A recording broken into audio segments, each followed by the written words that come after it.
All right, all right, all right. Here we go. Here we go. Here we go. Hey, everybody. Thanks for coming on in. I'm just taking a glance at the stadium on TV here. We should make it a rule that if you go to a Dolphins game, especially if you go to a Dolphins game this early in the season, that you have to arrive by 1 o'clock. I hate looking at our stadium with nobody in it, and the game's going to start in a little over 5 or 6 minutes. It makes absolutely no sense to me. We need to start showing up early. It's the same thing with the Miami Heat games. Everybody just comes on in when they're ready. Game's already running. People are coming in. I don't know, quick rant. But all the talking is over. Everything is done. No more excuses, they like to say. No more bitching, as they like to say. This is it. And I think you already know that. Looking at some of the comments here, looks like Austin Coyle. He says that the game is not even sold out. How can that possibly be that this game is not sold out? I guess maybe one reason could be obviously that those of us who live down here know that it's 100 and something degrees in the sun down there, and it's more comfortable to be sitting at home in AC watching it, but you don't get the same experience, and you have to sit there and watch guys like me if you're out of the area. But yeah, that's true. It's not sold out, they say. I didn't know that. Didn't know that at all. Let's see what else we got here. We just talked about that. We have Brian who says that it's 105 degrees on the field in Miami right now. And it's only 1 o'clock. I bet you in the next hour or so, it goes up a little. And I'm looking outside my window. I'm in Boca, not too far from the oceans, slight breeze, but nothing that's really going to cool you off out there on this field. That's absolutely nuts. So, yeah, it's 105 plus degrees out there. What's this guy say? That's not from inflation. Jimmy 10, you're absolutely right. It is go time. We have to get this thing going right off the bat. I doubt we're going to see the 55-yard bomb to start the game. I think everybody's going to be waiting for that. They're going to be looking for him to take the shot. He will, but I don't think it's going to be early in the game. Let's see what else people are talking about here. 105 again. Somebody says, okay, it's on and it's popping. Let's go, Finsbury. I'm fired up for this. I am too. All this time, for the last month or so, we've all been making videos and talking and talking. I like to tell stories. You see some of my videos. I like to tell stories. I'm not really interested in, being a stat guy. Never was that kind of guy. Never will be that kind of guy. And it's just not what I'm into. I like to talk about the game, the story in the game, things of that nature. So, here we go. And doing the national anthem, which today means a lot more than normal, I would think, because it is September 11th, and all this crap that we're going through as a country. I'm gonna shut up while they're doing this. This is kind of important.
Are we not getting jets from Homestead? Wow, we didn't get any jets. Either that or they missed the time. All right, it's about to go down. Here we go. We're about ready for kickoff. Man, this has been a long time. I'm kind of getting like goosebumpsies here, waiting for this. What do you guys think? I know we did a prediction poll the other day. I hate doing predictions. Let's just get to the game. Let's get to the game. We said hi to a couple people. Hey, Jake Cruz, you said hello here. Jake Cruz. Let me put you up there. Jake Cruz says hi. Wow, we got something here from Stephen from the UK. Stephen, all the way from England. I know you guys are going through a bit of a problem right now. God bless the Queen. God rest the Queen. God save the King. It's all good right now, but good luck over there in the UK. It's just from Michael Scott. Keep doing what you're doing. I love it. Thank you very, very much. It's a lot of fun for me. As you saw earlier, I was messing with electronics and trying to figure out a couple things that I put together here, getting these comments. Last game of the preseason, the comments weren't working right. Then I had them all working right, and then boom, it messed up again today, so I'm having to do a lot of it manually. What's this? Cheers. David says cheers. Man, there's so many comments. It's so fast trying to get them through here. Cheers. Cheers to you, David. Hey, everybody. Just thank you for tuning in. This is just something I'm not used to. I'm getting used to it myself. It's fun. But what I can guarantee you as I do this, as I go through this game, I do a lot of different kind of commentary. Having played ball, I look for little cues that I can pick up on and tell you guys about, show you what's going on. One cue right now I want you guys to look for, especially with the Patriots, but it could affect the Dolphins as well, is because they're going to be pushing really hard today. Unlike preseason, unlike training camp, this is a whole different level. Watch for guys with cramps. When you start seeing calf cramps and you start seeing hamstring cramps, this is a very, very, very important thing to look out for. The trainers need to keep their eyes on guys getting dehydrated. I saw an interview with Rob Vinkovic, who used to play for the Patriots. He said that when he played down here and he wasn't used to it, he had to get 3 IVs just to get back to a hydrated level to continue playing. 3 IVs at halftime. So the Dolphins, because we're down here, we're not immune to it. Once you strap on those pads and the adrenaline starts flowing and you're going all out on every play, not just like during preseason where it's scripted, this is where people can get hurt. I know Jalen Waddle's already been a little bit hurt, but we got to watch out for that. So looks like it's game time, fans. Game time. Michael Scott asked me, how many games do I think we're going to win? Not really sure. I don't think anybody knows for sure. I think after today, we're going to know what kind of games we're going to win, what kind of team it's going to be. I could see this team going 11-6, 12-5, but it all depends. And so here we go, kickoff. I'll get back to the comments when there's a commercial. Sanders kicks it off. It's obviously going to hit in the back of the end zone because this guy's got a killer leg, and the Patriots are going to start 1st and 10. As you know, Mac Jones trots out to the field. Last season, he threw for 3,800 yards, and everyone's been talking about him being the best Alabama product over Tua and Jalen Hurts. But, hey, we haven't seen it, and so we're about to see something now. All right, so they're getting ready to break the huddle. 1st and 10.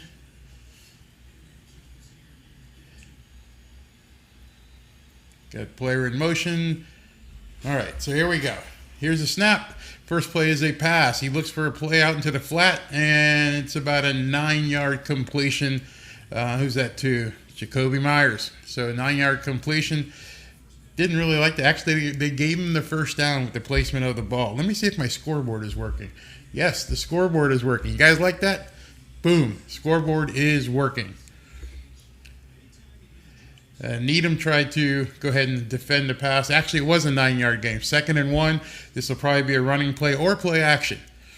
Mac Jones is doing an audible. And it is play action. Nope, it's a handoff right up the middle. He rips up the gut. Goes for about 8 or 9 yards on the Dolphins defense. They look completely fooled on that play. Completely fooled. It could have been a draw. Could have been not a draw, play action or a direct run. Looks like they thought it was going to be play action. They overplayed it, got burnt. 1st and 10. Their offensive line I'm going to have to mark that one to them. Good blocking. Can't believe Christian Wilkins got beat like that. All right, here we go. 1st and 10. Announcers are saying that it's a new blocking scheme the Dolphins haven't seen. Something that Belichick put in. We got a halfback to the left side. Hey, they stopped that one pretty good. Only about a 2 or 3 yard gain, if that. Like to see that. I'm going to turn a little bit this way so I can look at this and look at the camera at the same time. Jake Cruz says that he hopes that we can go 3-1 in this tough opening slate of games. That would be very optimistic. I mean, I'd love to see that myself. All right, we got 2nd and 7 right now. 12:20 left in the first quarter. We got men motioning to the right side of the field. Mac Jones looks like he's changing the play again. This is going to be a pass. He's back. Got the snap. All kinds of time. Just dumped it over the middle for an easy 7, 8, 9 yard gain to the halfback. So Mac Jones saw something he didn't like. He changed the play, shifted the entire offense. Guys were moving all over the place. And after all that, he just dumped it over. Linebackers didn't cover, and 7 or 8 yard gain. That wasn't good.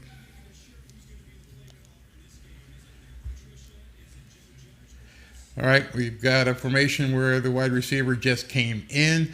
They've kind of tight. Looks like Mac Jones is changing the play again. So we can see what Belichick's plan here is. Read the line and then go ahead and adjust there. But we just had he pitched it to the right. Running back went for 9 after a missed tackle. You're going to see a lot of those because of preseason, because people haven't been hitting. I don't believe in this red shirt crap other than quarterbacks. But you just saw, or I'm telling you, you just saw what could have been a 2 yard loss. Guy gets run over and goes for 7 or 8 yards on a successful run that could have been stopped in the backfield if people were hitting. So now we've got, let's see here, 2nd and 2. So he gained 8 yards on that play. Matt Patricia, who used to be the defensive coordinator, then he went to Detroit. Now he's back. He's calling the plays. Mac Jones is under center. Snap. Handoff to the halfback, and it's stuffed at the line. He may have gotten a first down, maybe not. We'll see where they spot the ball. Christian Wilkins basically ate it up, but he may have gotten far enough for the first down. Let's see where they spot it. I think he got it, but we'll see when they spot it. And it was a first down. And Mark, you are so right. Can't tackle. If you can't tackle, you can't stop people. If you don't hit, you're not going to win. Not going to happen. So here we go. Here, Mac Jones is at the line of scrimmage. He's calling for his receiver to come in. Looks like he changed the play again. This time it's a pass play. All kinds of time. And he throws for an 11-yard gain to the left side of the field. And nobody was there. There was nobody covering the guy. So he had plenty of time. And you're not going to stop any offense when the quarterback has that much time and when the receiver, Henry, is that wide open. Just not going to happen. Dolphins defense looks rusty right now. Looks like they're not prepared for what's going on. So this doesn't look good for the defense right now. People are going to make adjustments. They're making adjustments almost on every play. Here's Mac Jones again pointing out things. He keeps coming to the line, pointing out different calls. He's doing an audible. He's back. He changed the play to a pass play, and he's going into the end zone on a corner route, and we got an interception. And he's running it back. This is looks like it's Javon Holland with the interception after a tip. I didn't see who tipped the ball, but Javon Holland caught it in the end zone, ran it out 20 yards, first down. Good play. It's number 26 on that play. I can't see the number, but Javon Holland caught it. Great play, great defensive play. Defensive back high-pointed it, knocked it down, and we got a first down going the other way. Now it's fun time. Let's see what this offense can do. They didn't like what the defense did. They bent and bent, but they didn't break. So let's look at a few comments here. JV, after that play, I don't know if I can disagree with you. Holland the next will win the game for us. Well, if you can do it, do what they just did, and take the ball away in the end zone and head the other way, I can't disagree with you. That was pretty awesome. JV is also right with this comment here, saying no pressure on Jones. He will kill us if they don't get to him. That is absolutely correct. If they don't put any pressure on Mac Jones and he can just sit back there and throw the ball, he's not going to throw an interception on every play. They're gonna make things happen. We got to do something about that. Let me go on here. I don't know if it's this bad, Mark, but Mark says we look like a high school defense. I wouldn't say high school defense, but we're not going to go far with a defense that reacted the way they did until the very end. So hopefully getting the kinks out, letting Mac go ahead and make his adjustments, and that's where a good defensive coordinator understands what's going on. That entire drive that the Patriots just had, I would say Mac Jones changed the play 3 or 4 times. And he was looking, and they obviously had some cues from films what they were going to do. Now you got to adjust as a defensive coordinator and not show Mac Jones that look that he thinks is happening, or give him a look that he thinks is happening, but have the players actually do something else. The other thing is Jalen Phillips on that drive was non-existent. I didn't see him do anything. So that was something to look at. Okay, let's look at some more comments here.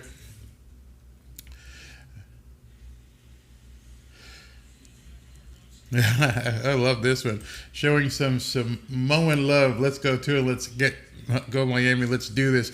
Here we go. Now comes the fun part we all wanted to see. Let's see what happens here. All right. 1st and 10, 9 minutes and 52 seconds left. Tua is in a shotgun. We got motion. Long snap count. Oh, high snap. Center messed up already. And Tua threw a duck. I don't know what the hell that was. Wow. All right, so you're going to see that on all the Tua hater websites, and you're going to see that probably on ESPN. They're going to make fun of it. But he did just throw a complete duck. He got a high snap, and then I don't know what just happened. Wow, that was ugly. All right, 2nd and 10, 9:47 in the first. No score. Tua in the shotgun. You got Gesicki, broke out right, coming across. I think that's Gesicki. And he throws it to him. No, I'm sorry. That was not Gesicki. I don't have my card here. It was number 30. But it's a positive play, so let's take it. Let's take a positive play. Let me see if I can't pull up my, roster. Well, I'm going to need that with all these new faces. Come on, pull up. Dolphins roster.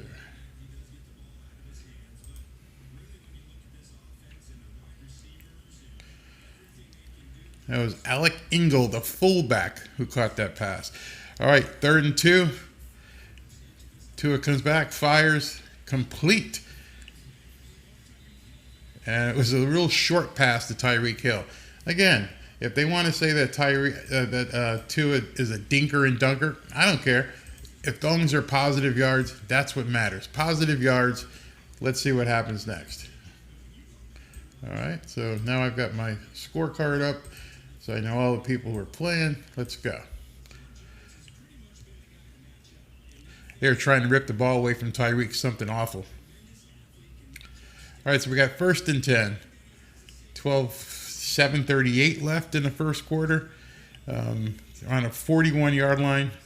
We had some sort of reverse, and that reverse to Chase Edmonds did nothing. He came around from the left side to go into the right, went nowhere. I mean, I don't know if he got 1 yard even. Offensive line had no push. So early, we've seen 2 problems with the offensive line. A high snap by the center, Connor Williams, and then no push on I won't say it a reverse, but just an end around with Chase Edmonds. So here we go, 2nd and 8. Tua is under center, surprisingly. Looks like he's changing the play himself right now. Taking a long time to get these plays off. 3 seconds. It's a pitch, and now we got something. That was a pitch to Chase Edmonds for about I'd say 7 or 8 yards. So it's going to be a 3rd and 1 right now. That looked good. I'm going to have to mark that one down because as they're doing the replay here, good blocking. Good. Chase found a lane. That went well. Let's see who blocked on that one. Yeah, just good blocking all the way around. Good blocking scheme on that. What did you guys think about that? All right, first 3rd down. 3rd and 1. Let's see what kind of set he's in when they fade back. He's under center with a fullback set. I've seen this in San Francisco quite a bit. That's what I thought. It's play action. Plenty of time. He's got him.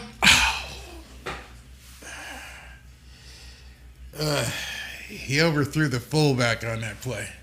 4th and 1. Come on, Mike. Go for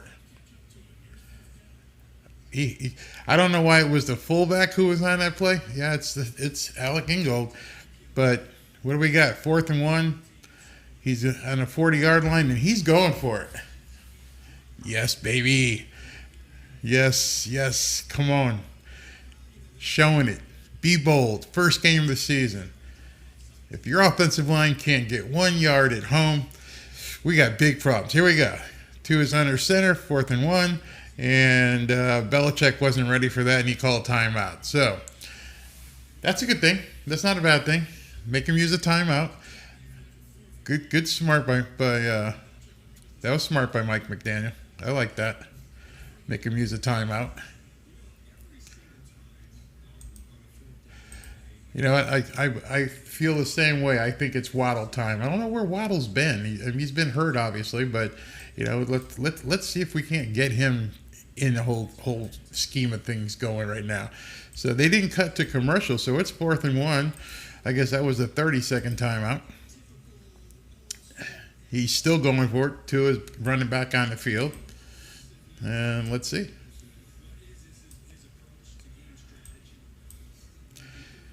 Fourth and 1, 6:48 on the clock.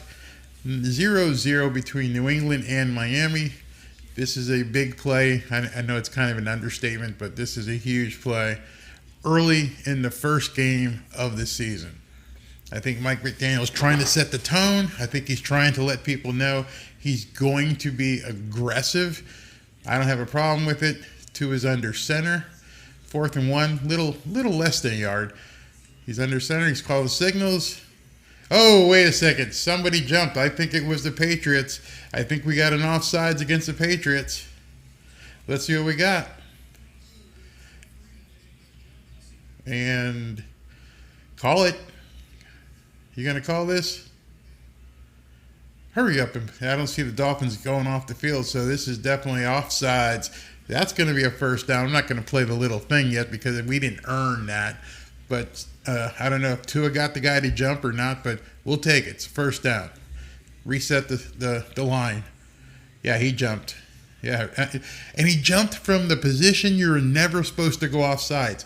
The nose guard. He's sitting in front of the center, and he jumped. I played nose guard. There is no excuse for a nose guard to jump. None. You're right in front of the ball.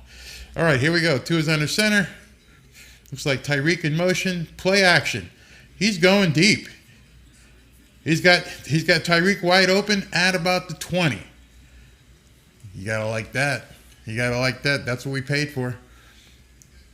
But Tua can't throw a zip ball across the field. He can't throw. Let's see. When Tua drops back, he's on the 50-yard line or so, and Tyreek runs it out, and that ball is boom right there when he gets there. It's not underthrown. It was on point. All right, so we're on a 22-yard line. Tua's in a shotgun. He got an inside handoff to who is that? That's to Chase Edmonds again. He picks up 5 or 6 yards. That's good. Got to keep it going. 5 or 6 yards on that. So now we're at 2nd and 5, and they're cutting to a game break and showing that Joe Burrow just did a pick 6. Joe Burrow threw a pick 6 against Pittsburgh. Sorry, Joe. Anyway, we'll see them in a few weeks. Here we go, 2nd and 5 from about the 22-yard line. No, from about the 18. Tua is under center. A pitch to, oh, that didn't go anywhere. Yikes, that was ugly. I think that was to Raheem Mostert. That one didn't look good at all. It just didn't get blocked correctly. It was slow developing. Timing seemed to be off. Didn't like that. So we're at 3rd and 6. 5:19 left in the first quarter. Let's see what happens. I got a call here.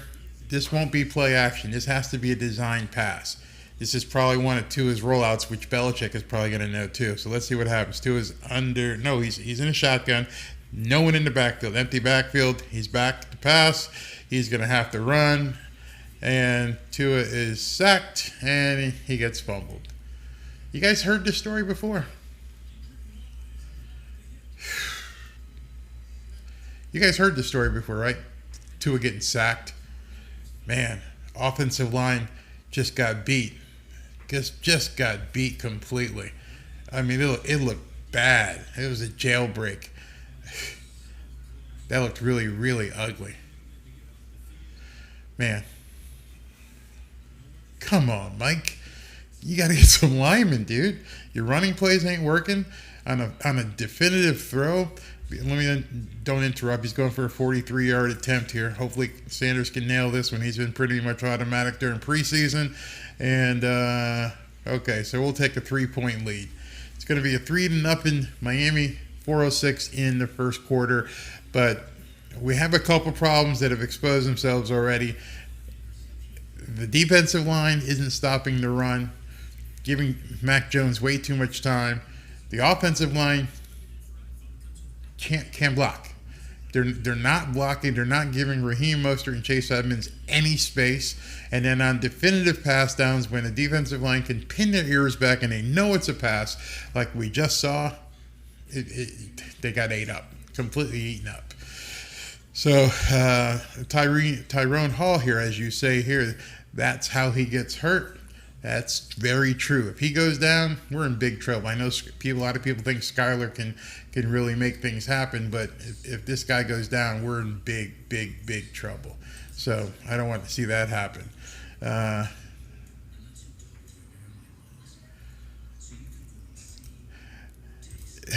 Your other comment, same old Tua holding the ball too long. Did you notice where that guy came from? I'm going to tell you right now, if you guys saw that, and I said it way back during preseason, it's nice to have Teron Armstead on the left side of the ball, but Tua is left-handed. That came from his blind side. I don't think Tua's thought that they were going to just run right through his blind side the way they just did. So in terms of him holding on the ball too long, a left-handed passer doesn't really think that guy's coming through that quick. He probably didn't even see him as he was focusing off to his left. So, no, I don't put that on Tua at all. Let's see it here. We got Mark says they can't block, can't stop the run, can't run. So far, with 4 minutes and 5 seconds left in the first quarter, yeah, that's it. That's what we're seeing right now. We're seeing that these guys are not able to stop the run. They're not able to get in there. We can't block. Something has to give. The only reason we had the ball was because a great play was made and on an interception. But we got 3 points out of it. So let's take the positive. Let's be positive here. We'll fix the bad stuff. If I'm Mike McDaniel, I'm like, let's get in and fix this stuff. Take the 3 points. It's a positive. Let's move forward on that. 11-play, 47-yard drive. So they ran 11 plays. In this high-powered offense, they ran 11 plays and only got 47 yards. Okay. All right, here we go with the kickoff. And I think we're going to see this a lot this year. I think every time Sanders kicks off, it's going to be a touchback. I don't think anybody's running back anything that he kicks, unless, of course, that's what they want to see happen, like a short kick or a pooch. But no, that was pretty awful. I'm not happy with that offensive series, but it is what we have right now. I can't put your comment up, Willie, because you swore in it. But yeah, I do agree with you. Oh, and we got a running man. Here we go again. I can use Jalen Phillips' name right now because he had to catch the running back 7 yards down the field. I like this one from Eugene Battle. Only a Dolphins fan would complain about a scoring drive. Yeah, that's what I said. We got to look at the positive. Take the 3 points, learn from there. All right, 2nd and 3 after another big run by the Patriots. 7 yards in that play. Mac Jones is under center. He's got his receiver in motion coming to the right. And he's changing the play again. They've seen something in film. They're changing the play. He changed the play to a pitch out to the left side of the field. And our defense there's nobody home. There's nobody there. It was wide open. Whatever they saw in films, which I don't know what films they looked at, maybe San Francisco, but he pitched this to the left of and there was nobody there. They sealed off a wall, and this guy was able to go for a ton of yards. Wow. That's problematic. This is supposed to be a top defense. This is supposed to be a defense that knows what they're doing. All right, Mac Jones under center. No, he's in shotgun. He makes a shift. He's calling out something else. I think we're seeing a theme here. Gets a snap. Oh, here we go. Ooh, okay, good play. Good play. All right, he threw a pass out into the flat, and the running back, let's see, who was that in our team? Melvin Ingram with the big stick. So, nice. They sniffed that one out very well. So now it's 2nd and 13 as they actually lost yardage on that play. Good play. Good play. All right, 2nd and 13, obvious passing down. Mac Jones is in a shotgun, calling signals once again. Snap. He's fading back. No pressure at all. He dumped it off to the running back for about a 5 or 6 yard gain. So we'll take that. We're going to be looking at a 3rd and 6 here, maybe 3rd and 7, with 2:17 left in the first quarter. I'm looking at someone on the New England sidelines in a sweatshirt. A sweatshirt. I don't know. A hoodie. All right, here we go. 3rd and 7. Mac Jones in a shotgun, directing traffic up at his line of scrimmage, telling people where to go. Got a wide receiver coming in. And, we got to jump. Looks like their tight end jump. It's going to move him back 5 yards. And it's going to be, 3rd and 12 right now. Obvious passing down. Time for X-Man and Holland. Let's go. You got him. You got him moving back. If only we had a pass rush. If only there was a pass rush to actually, go after the quarterback. So far, Mac Jones could have, be making sandwiches and packing his lunch back there because it ain't happening. Now it's 3rd and 12 and obvious passing down. I don't see Belichick running a draw or anything here. He's going to have to take a shot. Mac Jones is in the shotgun. And he does a quick inside screen to the wide receiver. And he goes for about 19 yards. Quick snap, inside screen to, I don't know what their number got, but a wide receiver, and he took it for about 19 yards. It was awful. Dolphins there's a screenshot right now where they're all pointing at each other, not knowing who's doing what, completely out of sync. And yeah, if you're watching this, I'm telling you what you're already seeing. If you're not watching this, I hope you understand the Dolphins defense is completely out of sync right now. Okay, 1st and 10 from the 40-yard line going in. Mac Jones in shotgun, and we got a sack. Finally, we got something. We got an actual sack. And that was by Emmanuel Ogbah, number 91. Nice. Very nice. Very nice. Why he was so wide open, let's see I'm going to have to mark this for the breakdown. He took an inside stunt and just nobody. That's why he was open. He didn't get blocked. I can tell you're going to get a lot of sacks in this league if nobody blocks you. If you're a professional NFL football player and nobody blocks you, you're going to get sacks. Newsflash. All right. Now we got him pinned back again. 2nd and 17 from the 48. Mac Jones hands it off to his halfback. We snuff that. Big Christian Wilkins ate it up. So maybe they're starting to feel themselves here. Maybe they're starting to say, "Hey guys, we got this." But 2 plays in a row, they looked really good. But then again, on the other one, nobody at all blocked. So it was an easy sack. So we're at the end of the first. There isn't three. Oh no, there is a score. 3-0. Brian Wright says, I am listening to my man here and watching NFL Red Zone since I'm not in the area to get the game. And what about YouTube TV? I mean, that's what I'm in Boca. I still don't watch the local channel. I'm a YouTube TV subscriber, and that's how I'm picking up the games, is just looking at them on YouTube, because it's just easier. I can pick up everything. Don't even have to be in market. Maybe give that a shot. Okay, I got a question here. Can you tell us what yard the play starts and ends? Really like your play-by-play. Thank you, and I will do that. I thought I was doing it. I haven't been giving the ending. I've just been saying how many yards have been gained. But I'll go ahead and work on that as well. Let's see what we got here.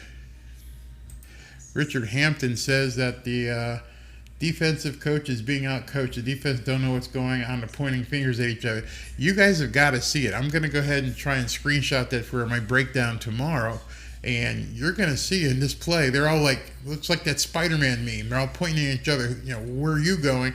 Meanwhile, the guy's running around for 19-yard gain. It's pretty bad.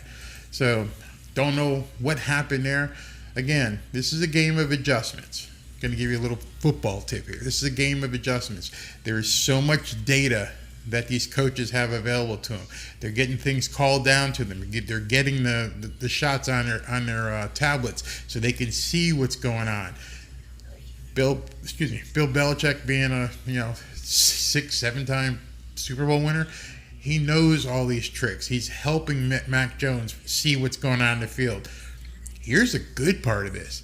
If everything Bill Belichick is pulling out of his back pocket right now with his years of experience and years of being able to make adjustments, if he's not able to make the adjustments that allow Mac Jones to go down the field, he's going to be in trouble when the Dolphins have time to sit back and get the coaches together at halftime and make their adjustments. All right, so we're going to be on the field right now. No, we're not. What am I talking about? It's 3rd and 19.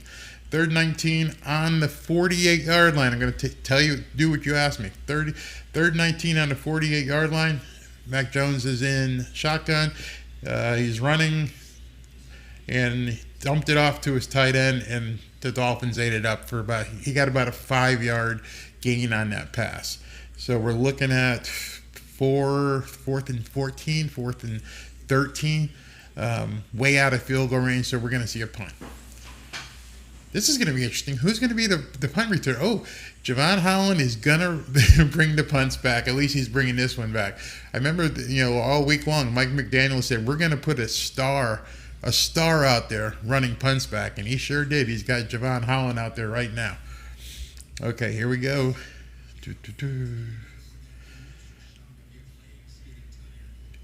This might go in the end zone. Or let's see what happens. He's trying for it. He calls a fair catch at the 5-yard line. So the Dolphins are going to start their drive at the 5 or maybe the 6. Let's see what Tua can do. And I think we're going to go to a commercial break, which gives us time to go ahead and look at some more things. We're not allowed, Pretty Boy Toxic, we're not allowed to actually show the game. The NFL would have our heads if we showed these things on YouTube. A lot of people keep asking, where can we see it? I don't know where you live, but I mentioned earlier, I use YouTube TV, which then allows me to pull in basically anything I want. And of course, if you got NFL Red Zone, but we're not allowed to show the game. Just not something. YouTube would shut us down faster than you could blink.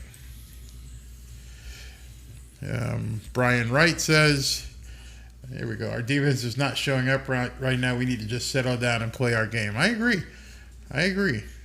But now we're going to be starting another drive, and it's all about putting the points on the board. So we got 3. Let's move the ball down. Let's go for a touchdown. To me, what I want to see is progression. Now, we're going to have to do a long drive on this one. This is going to be a 95-yard drive to get a score. So a lot of things have to work, and a lot of things have to work in succession for this score to happen. So this is going to be a drive that really tests Mike McDaniel's play calling.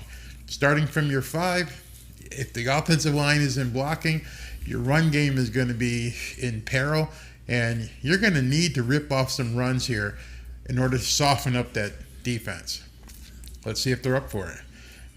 They haven't shown that yet.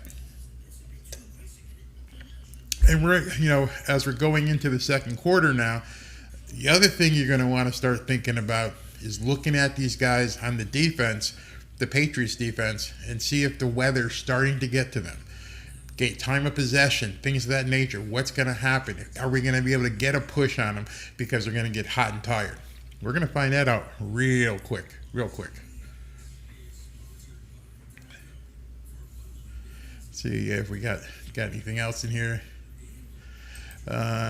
Charlie says YouTube doesn't carry the game in his area, which absolutely sucks. Man, that absolutely sucks. But again, NFL Red Zone, I know it's expensive, but I don't know what else to say. All right, we're at 1st and 10, 14:07 left in the second quarter, in the half. It's 3-0. We're on our own 6-yard line. Tua is in a shotgun.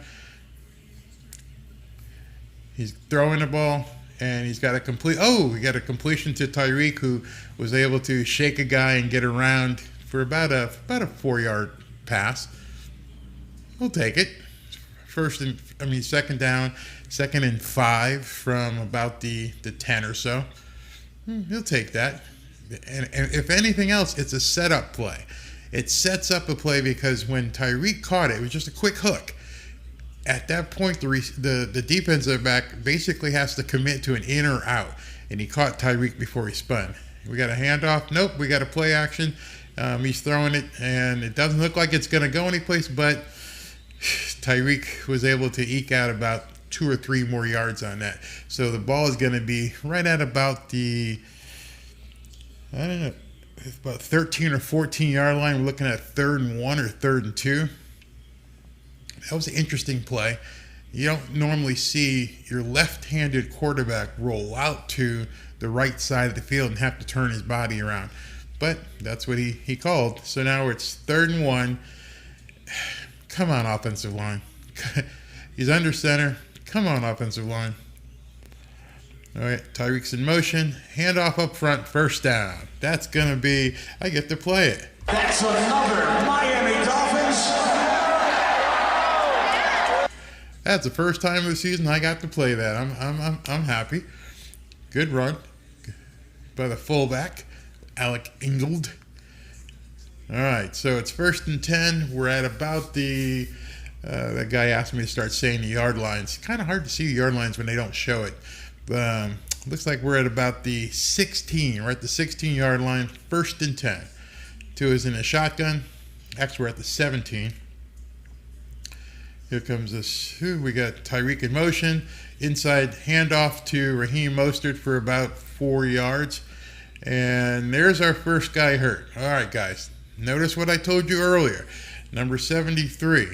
I think that's let me look at that. Is that Jackson? It's probably Austin Jackson. Austin Jackson, yeah. All right, he's hurt. He just went down. Is it a cramp?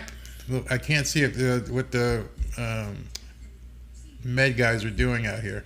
They're not showing him on the field, but you can usually tell if it's a cramp real quick. But he went down. So our first big guy went down like we need offensive linemen hurt. No, we don't need hurt offensive linemen. He's walking off. So it's a heat related. He got dinged. He'll be back. Telling you, the heat is not exclusively going to hurt the Patriots. All right, we got 2nd and 7. 11 minutes and 50 seconds left in the second quarter. We're on about the 19. Notice we haven't heard anything from Gesicki yet. Okay, Tua is rolling out. He's got no protection. He's rolling out again to his left. He's throwing it, and he's probably throwing it out of bounds. Yep. So he had no time and had to just toss it. So now we're looking at 3rd and 7. The one good thing with that play, I'm going to tell you, looking for those silver lining things, is he made those defensive linemen work. They had to chase him. He rolled out and they ran with him trying to sack him. And I'm telling you, you're 290, 310, 315 trying to catch a quarterback in 105-degree weather isn't fun. And it takes a lot out of you. And they ran about 20 or 30 yards. All right, here we go. 3rd and 7 from the 19. Tua is in a shotgun. He throws a screen to, looks like Chase Edmonds. Yep. And it goes for another. That's another Miami Dolphins. Nice pass. He was in a shotgun. He knew our offensive line sucks, and it was like a screen pass without the screen. That's the best way I can describe that pass. It was a screen pass without the screen. All the defensive linemen were in his face, and he just dumped it off. And there was nobody out there blocking. They just suck. All right, 1st and 10, 10:52 left in the half. Tua is in a shotgun on a 31-yard line. And he does fakes the inside half. And there is the pass to Gesicki. You notice we just didn't say, oh, wait a minute. Did he come down with it? No, that wasn't. That was Durham Smythe. He's down. They called him down on the play. So that's about a 15-yard. That's another Miami Dolphins. Let's see if it, with Stan's review, and his elbow and his head did hit down. So hopefully this thing withstands review. Otherwise, we're going to lose the ball because let's see if they're going to review it. No, they're going to go with it. For 1st down, 14-yard game. Durham Smythe, nice catch. Hold the damn ball. All right, it's 1st and 10 from the 45. Tua with some sort of end around to Tyreek. Uh-oh, we got something here. About a 8 or 9 yard. No, I'd say about a 2nd down, about a 7-yard run. That play, the end around to Tyreek that they just ran, could have gone, could have worked. No blocking. Once again, the blocking is bad. Otherwise, I mean, there's man. Alec Ingold just ran past the guy that tackled Tyreek. He ran right past him. That could have been a 30, 40-yard play or more with Tyreek speed. Anyway, 2nd and 4 from the 50-yard line. Here we go. Under center. Pitch. Oh, man. Wow. So what we just saw there, I'm sorry if I exclaim, but I can't stop myself. When you do a pitch to a halfback and you do this, and the linebackers and the people are there when he makes the pitch, it kind of tells you that your offensive line sucks. He was there when he caught the pitch for about a 6 or 7 yard loss. 3rd and 11. Obvious passing situation. Man. That sucks. But he's the guy who made the tackle had to get off the field because he's hot. All right, shotgun. Here's a snap. No blocking once again. And Tua somehow gets away for it and throws a pass that's going to be 4 yards short of the 1st down. Man, if our line would give him time to throw, can you imagine what could be happening right now? It's like they're not even there. It's 4th and 4 with 8:12 left. Man, people who took the under in this game are looking good right now. That was pitiful. We have no offensive line, folks. We have no offensive line.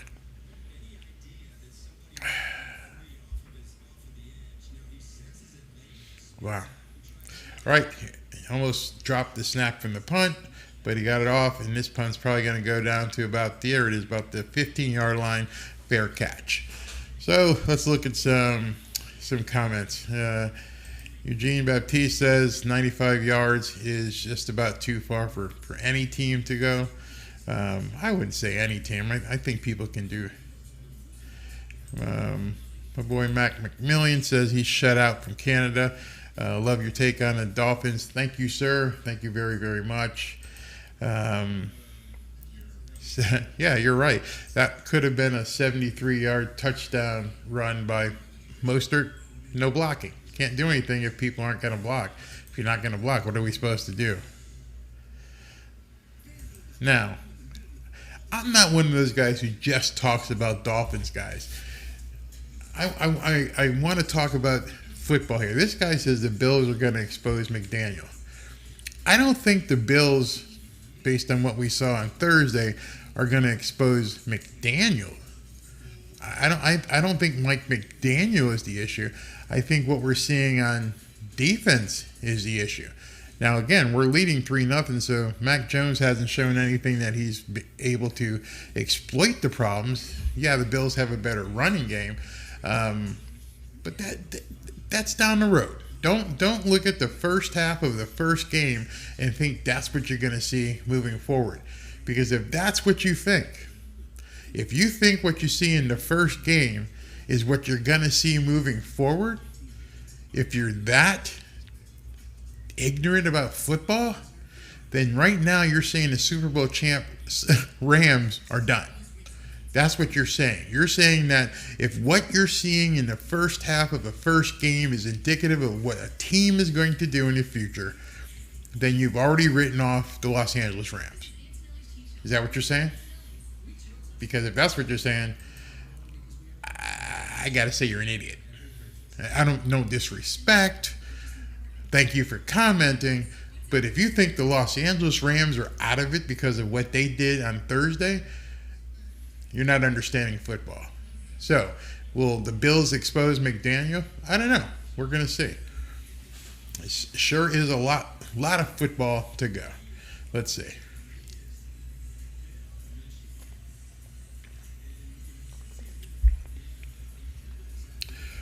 All right, here we go.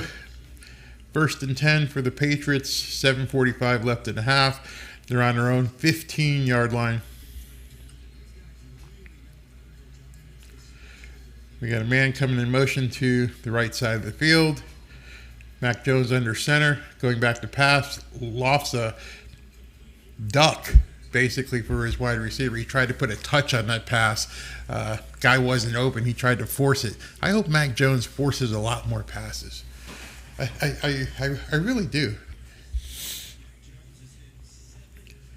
Did you see that pass he threw at the Las Vegas Raiders game in front of like 6 guys? That's the kind of player Mac Jones is, and a lot of people think he's better than Tua. But we'll see. All right, so here we go. 2nd and 10. He's in a shotgun. He's got motion going to the right. Here comes the snap. We got a safety blitz. Oh, is that a fumble?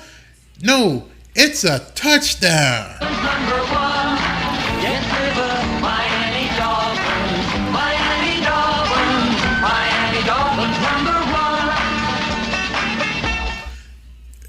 Touchdown.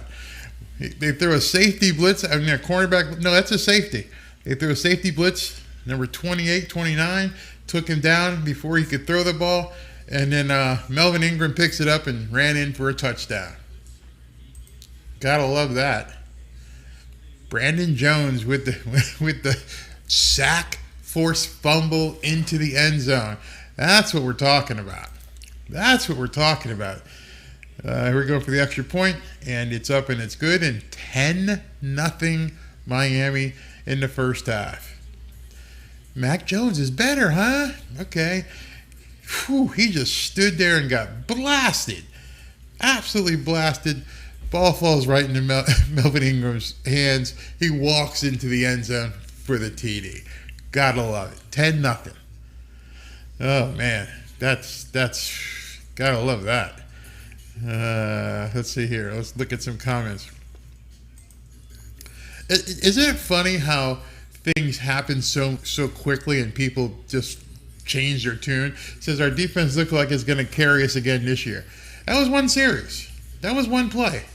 But 2 plays, yeah, they caused, basically 10 points, an interception and a forced fumble. That's fine. That's fantastic. Never going to complain about that. But being a lineman, I have to see what's going on between the tackles. I want to know what people are going to do, play in, play out. But you're absolutely right. in series thus far, they have bent, but they have not whatsoever broken.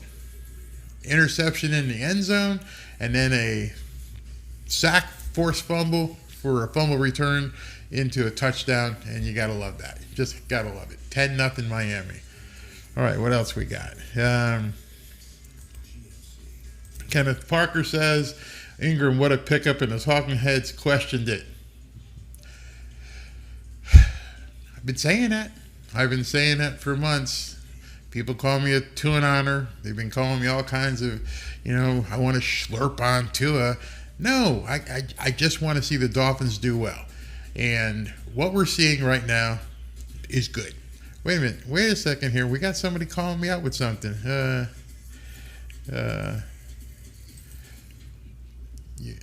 No, Barry, that's 3 drives, no points. On the defense, yeah. Okay, so we had a punt, and we had an interception, and we had a forced fumble for a touchdown. You're absolutely right. I'll take my hat off to you. You're absolutely right.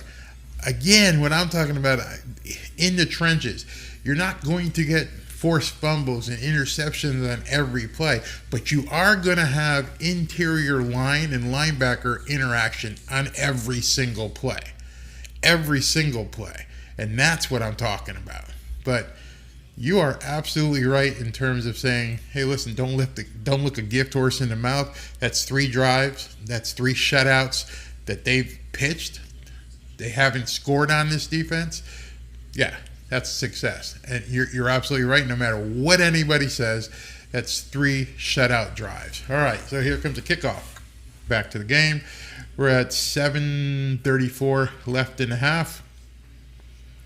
And he runs it out to about the 26 or 27, where Mac Jones will try to get started once again.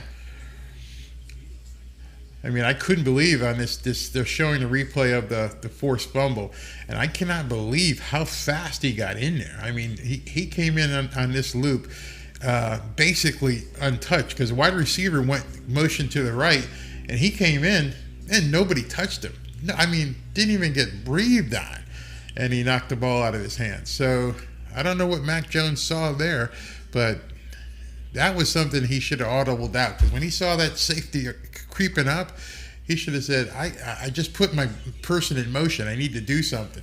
And he didn't have anything. So here we go again. Another timeout commercial. So let's talk about this. Bill Belichick has months to game plan, and people are expecting, 30 points in the first half? Nope, I don't think anybody's expecting that. Why would somebody expect 30 points in the first half against a Bill Belichick-led defense? Nope.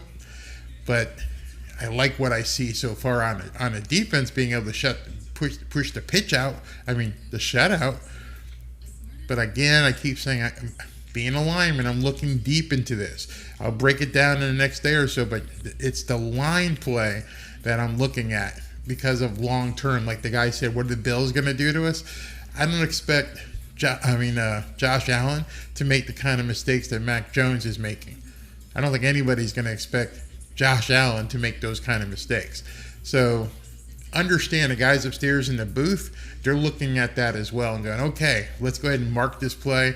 We need to save this for breakdown and film study so we can look at this. But so far, what has the offense showed you? Not much. And that's something else that's kind of disconcerting. But you're right, Belichick's had months to game plan. Let's see here, what do we got? Very top of the morning greeting from Vegas. Fins up. Melvin already scored TDs. Big difference. Looks faster than Ginkle. Thoughts. Different players, different type of players, and he's obviously faster than Ginkle, but they're different kind of players. Ginkle's going to put his helmet on you and knock your dick in the dirt. Melvin Ingram will do that too, but they're different players, and can't wait to have them both on the field at the same time. That would be really awesome. Let's see here. Grizzly Gizmo. Grizzly Gizmo says, our offense just needs to adjust what works and does not work. We have been successful inside runs and draws, but we've tried too many toss plays that have ruined our drives. The toss plays, you're absolutely right. Those toss plays aren't being blocked right. They will be. I think once you get in there and see if what the breakdown was, but they'll get blocked, all right? So here we go. Let's see where we are. They're back from commercial.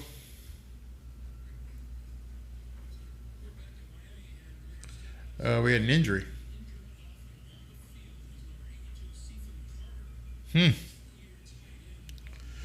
We got a tight end down. I don't know what happened. It was on Sept Carter is down on the field. Must have happened during. They're gonna go to break. I hate that. They don't tell us what goes on. I don't know what happened. I didn't even see on the play how he got hurt. But Sept Carter, man, are we gonna? Good thing we kept 5 or 6 tight ends. That's for sure, because we definitely gonna need him if he's going down. And it doesn't look good the way they had to break for another commercial, because I hope they don't have to bring out the card or something. I haven't seen anything on film as to what that injury might have been. So let's look at another few comments here. We've got Mike Litteris. You got me, Mike Litteris. Good one. Would be nice to get the O-line going. Seems like we've been saying that for way too long. Interested to see what adjustments the new crew makes at halftime. Absolutely. Going to have to make some adjustments. Our offensive line is not playing as they should. Interesting to see if Austin Jackson is going to be back on the field. Don't know. Wow, spammers found their way through anyway, even though I put on thing.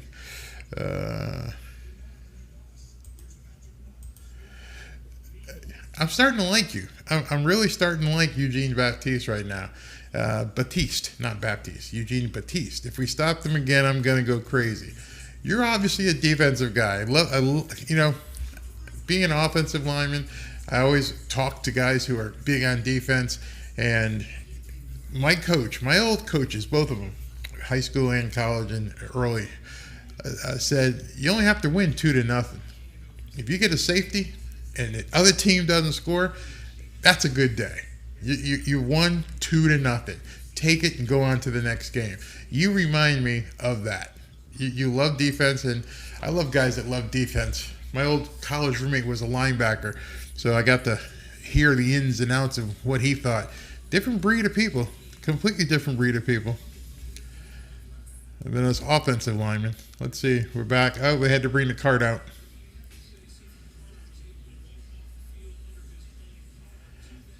All right, so he walked to the cart, and the cart's taken Sept Carter back to the locker room. So let's hope he's okay. All right, here we go. First and 10, 7:29 left in the first half. Mac Jones is 7 of 9 of 57 yards and an interception. He's in shotgun right now. Again, changing the play at the line of scrimmage or calling coverage. He takes a snap. He's back. Not really any pressure. And he almost threw another interception. Brandon Jones was right there to knock it down. Mac Jones is great. I mean, he underestimated Brandon Jones' speed on that play. He thought he had an open receiver. He looked like he was an open receiver. He wasn't open. He wasn't open at all. He's lucky that one didn't get picked. All right, so here we go. 2nd and 10, 7:24 left in the first half. We're on the 26-yard line. And he does a handoff. Nothing. Melvin Ingram and Seiler combined to make sure that play didn't go anywhere. So Eugene Baptiste, you calling it, man. It's defense. They've seemed to have beginning to come into their own. They seem like they understand what they need to do. It's 3rd and 8. They're going to have to throw. If only we had a pass rush. Come on, guys. Would love to see Jalen Phillips get in here and do something. Shotgun. Mac Jones gets the snap. And he throws it again. Oh, this guy's wide open. Wait a minute. I don't think he came. No. Challenge that. I don't think this receiver came down. Made a great catch. The guy was open. Good throw. But did he come down with both feet inbounds? There's one. Yep, he did. He got him down. Wow, he beat Needham pretty bad on that play. What do you think about that one, Batiste? All right, it's 1st and 10. On the 45, Mac Jones throwing again. Out to the side. and receiver steps out of bounds after about a 4-yard gain. I didn't like that pass, that last pass for the big gain. He fooled him on that one. But we got 2nd and 8. That was only a 2-yard gain on this last play. 6:01 left in the first half. 2nd and 8. Mac Jones is taking, well, he's up under center, whether he stays there or not. He stays under center. Gets a snap, pitch out to the left side of the field, and that's going nowhere, my friends. That's going nowhere. Snuffed that out big time. I don't know how to pronounce the guy's name. Kahu? How the hell do you pronounce that name? I'm sorry. He's wearing a number that says it's supposed to be Justin Bethel, but I don't know who that is. Kahu, 28. That's who it is. 28. Cater Kahu made an amazing tackle. Came up and stuffed that run for a loss. So it's 3rd and 12, and not right far behind him was Zach Seiler. So 3rd and 12. He's in a shotgun, and no, he's not. He's calling a timeout and running off the field. So New England's called 2 timeouts now, I believe. Yep, that's their 2nd timeout. Mac Jones didn't like what he saw when he lined up on that 3rd and 12 play, and ran off to go talk to the sidelines, which means CBS is probably going to take another timeout here. But he hasn't looked really good. I mean, I can't say much about Tua, but as of right now, but these 2 quarterbacks seem to be struggling. They didn't go to timeout, so we're still in play here.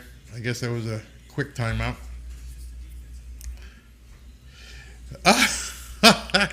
I got to put this on the screen. Mike Litteris says this is actually his name. He's been dealing with it forever. Me and my friend Mike. Mike Hunt. Mike Litteris. Oh, my God. All right, we got a pass play, and he's going to get sacked. So we're going to get the ball back. He may have gained 1 or 2 yards on that. He had lots of pressure that time. We had lots of pressure. Oh, we got a little dust up here. Emmanuel Ogbah wasn't taking any shit from Mac Jones. Mac Jones didn't like the fact that he had to eat some dust on that one. And he's frustrated. I got to like that. Mac Jones is not happy right now. Getting in his head. All right, so it's 4th and 10. They're punting again, so Eugene Batiste, that's 4. You are absolutely right. That's 4. They're pitching a shutout right now. That's some badass defense. They are definitely rising to the occasion. I can't say anything about that. You were right. And we're going to have a fair catch of the punt. Nope, he let it go, but the Patriots caught it on the 6-yard line. So we're going to be starting from another long drive, this one from the 6-yard line. My boy Batiste is... You called it, man. I love this one. He was like the Miami Porpoises are wrecking this week offense. He ran to his mommy.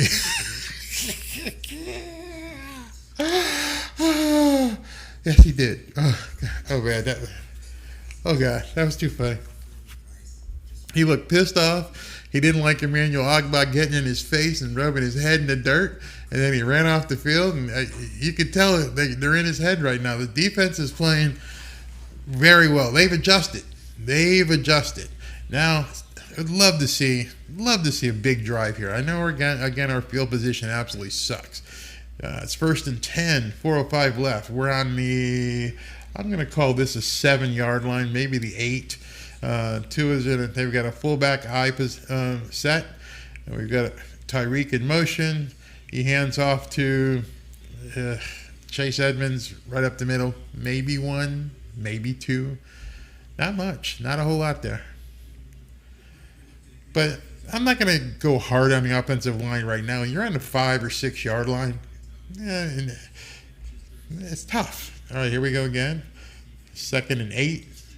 He's in a shotgun. Whoa, there we go. Another pitch to Tyreek. This one he basically ran a slant. Tua hit him for 10 or 12 yards. And that's going to be... That's another Miami Dolphins He's moving the ball. So it's 1st and 10. 3 minutes and 15 seconds left. Come on, guys, move. Put some urgency in here. 2 is under center. Long count. Gesicki in motion. Handoff to Edmonds for about 3 or 4. With this offense, I know it's early in the season. I don't like the fact that they're letting all this time go through. I understand he's playing conservative right now, but there's only 2 minutes and 54 seconds left or so, maybe 2 minutes and 30 seconds. They're getting to the line quick, but they're not moving fast. All right, so here we go on a 2nd and 7 with 2:34, 2:33 left. He fakes a pitch and then gets. All right, so he if you can imagine that, and this is an ugly play. Tua took the snap.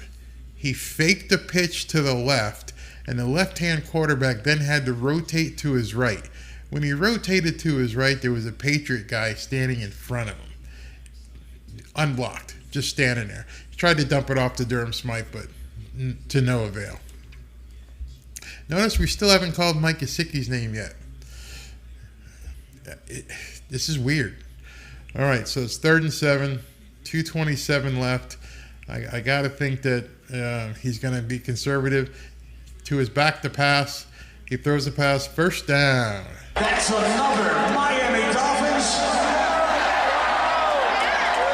And that's the first time we've seen Jalen Waddle. He threw about a 12-yard out on his back foot, and Jalen Waddle got the ball. So it's 1st down. Here we go. 2 minutes of. Okay, what do we got? We got a penalty. Yeah, we got a penalty on the play.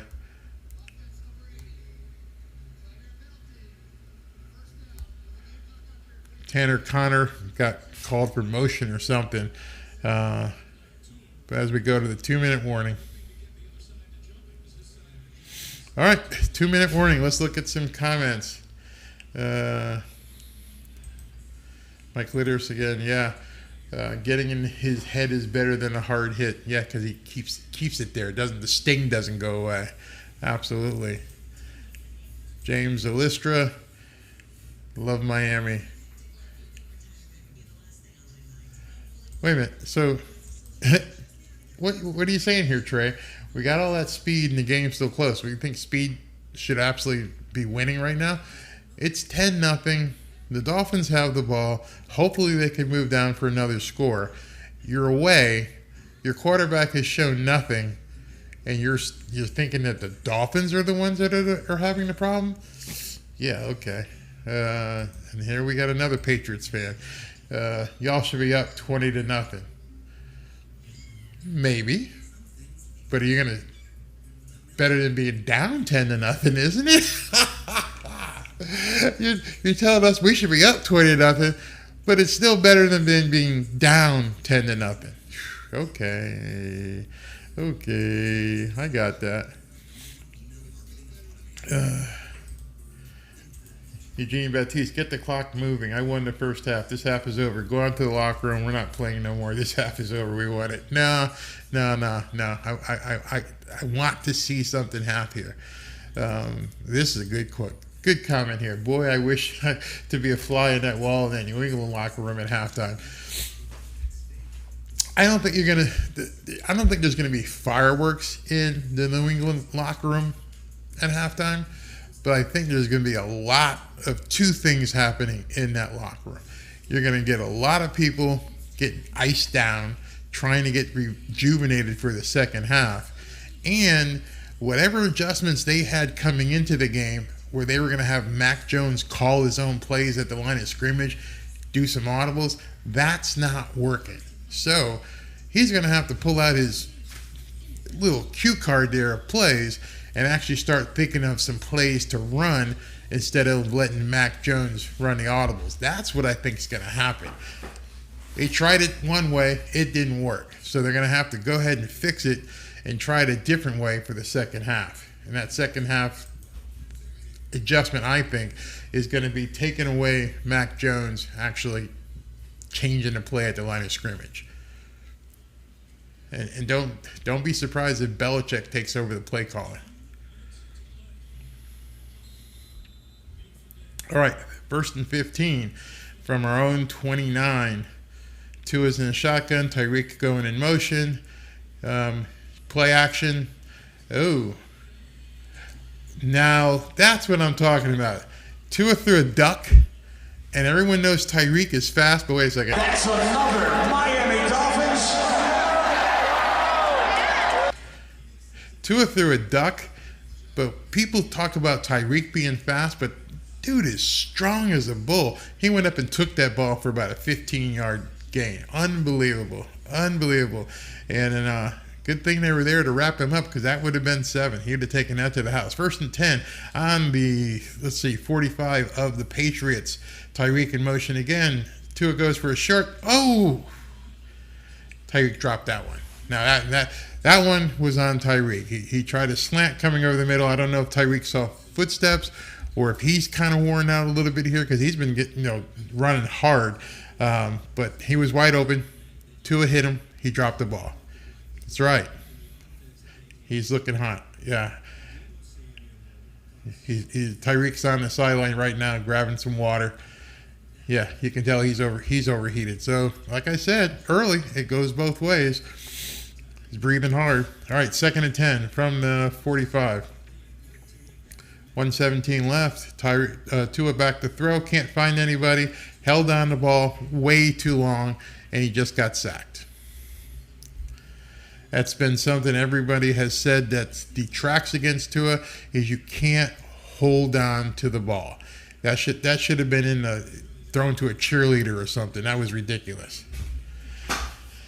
I mean, that was ridiculous.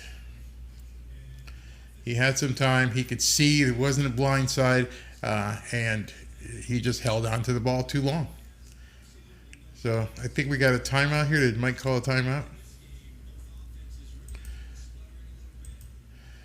Yeah, you're right. Media going to crucify McDaniel and Tua if Miami don't score an offensive TV. You're absolutely right. Tua's back to pass, plenty of time. He's got a throw over the middle to Cedric Wilson. Completion. Now it's 4th down. Not enough for the 1st down on that play. Now he got a Patriots player on the ground. I'm telling you, playing in his heat. Trainers are going to have a lot of work at halftime. A lot of work at halftime.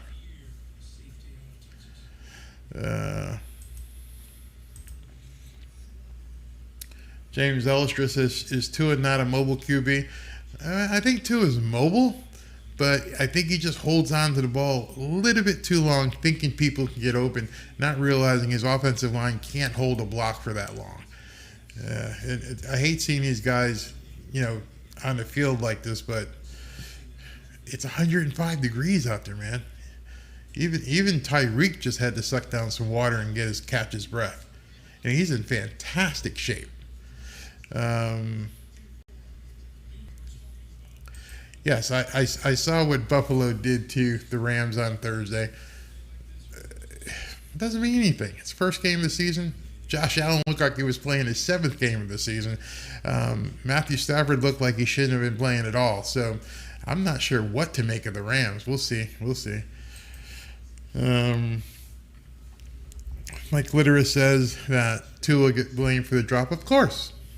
Count on it. Count on it right now. Tomorrow morning or later today, people are going to say Tua couldn't get it done. Not counting the fact that everybody out there is playing under 100-degree weather.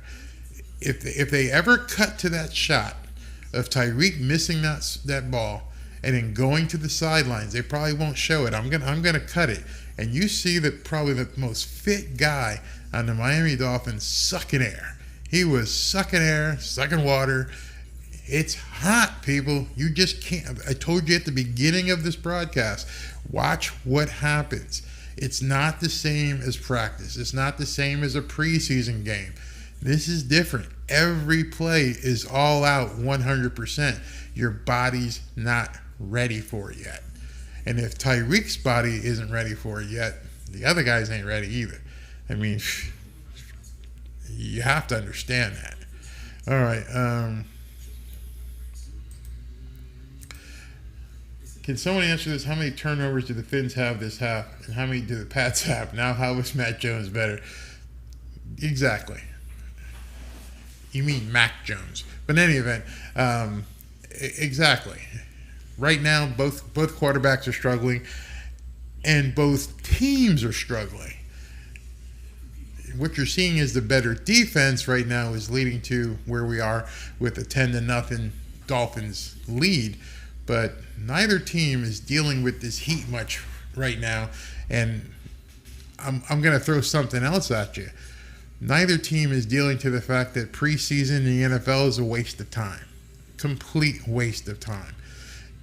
When you're wearing red jerseys, when you're in shorts, when you're not hitting, you're not playing at full speed because you can't, because you don't want to risk injury, because you don't want to risk your good players going down. When you can't do all that, this is what you get. This is the kind of play that you end up getting early in the season because the guys just aren't physically ready. And you talk about Mac Jones, I don't think he's mentally ready. All right, here we go. 4th and 7. We're going for it with a minute, 24 seconds left in the first half. To his back on his 50. We got a first down. Oh, there it is. There it is. There it is. Tua threw a slant to Jalen Waddle, and we're all going to be waddling. That was about a 50 or 60-yard touchdown. Miami has the Dolphins, the greatest football team. We take the ball from goal to goal like no one's ever seen. We're in the air, we're on the ground, we're always in control. And when you say Miami, you're talking Super Bowl, 'cause we're the Miami Dolphins. Miami Dolphins, Miami Dolphins #1. Yes, we're the Miami Dolphins. Miami Dolphins, Miami Dolphins #1. So everybody's been saying, hey, listen, with this offense, you only have to throw a dink or a dunk, and these guys can take it the rest of the way. You just saw that. They threw about a 10, 12-yard slant to Jalen Waddle. Boom, he split the defenders. He was gone for 50. Wow, that's the speed. Everyone talks about Tyreek's speed. Tyreek, they say, runs a 4.2, 4.26 or something like that. Well, Jalen Waddle runs a 4.35. That's what I've heard, 4.35. You know what the difference is between that? Not much. It means we've got two blazers, and everybody has said, if you go ahead and cover one, the other one's going to be open. And boom, on a 4th down. Remember, that was a 4th down. He went for it. He didn't just get the first down. He got 6. Man, gotta love it. 17-0 in the first half. Y'all like this? Y'all liking it? Yeah. So what we got here? See, when you got a coach that trusts to a flow would never. Yeah, you might be right. I don't think we would have ever seen Brian Flores go for a 4th down play and run that kind of a 4th down play. He may have run it up the middle and tried to get the first down, but they went for it. I don't think the Pats were ready for that at all.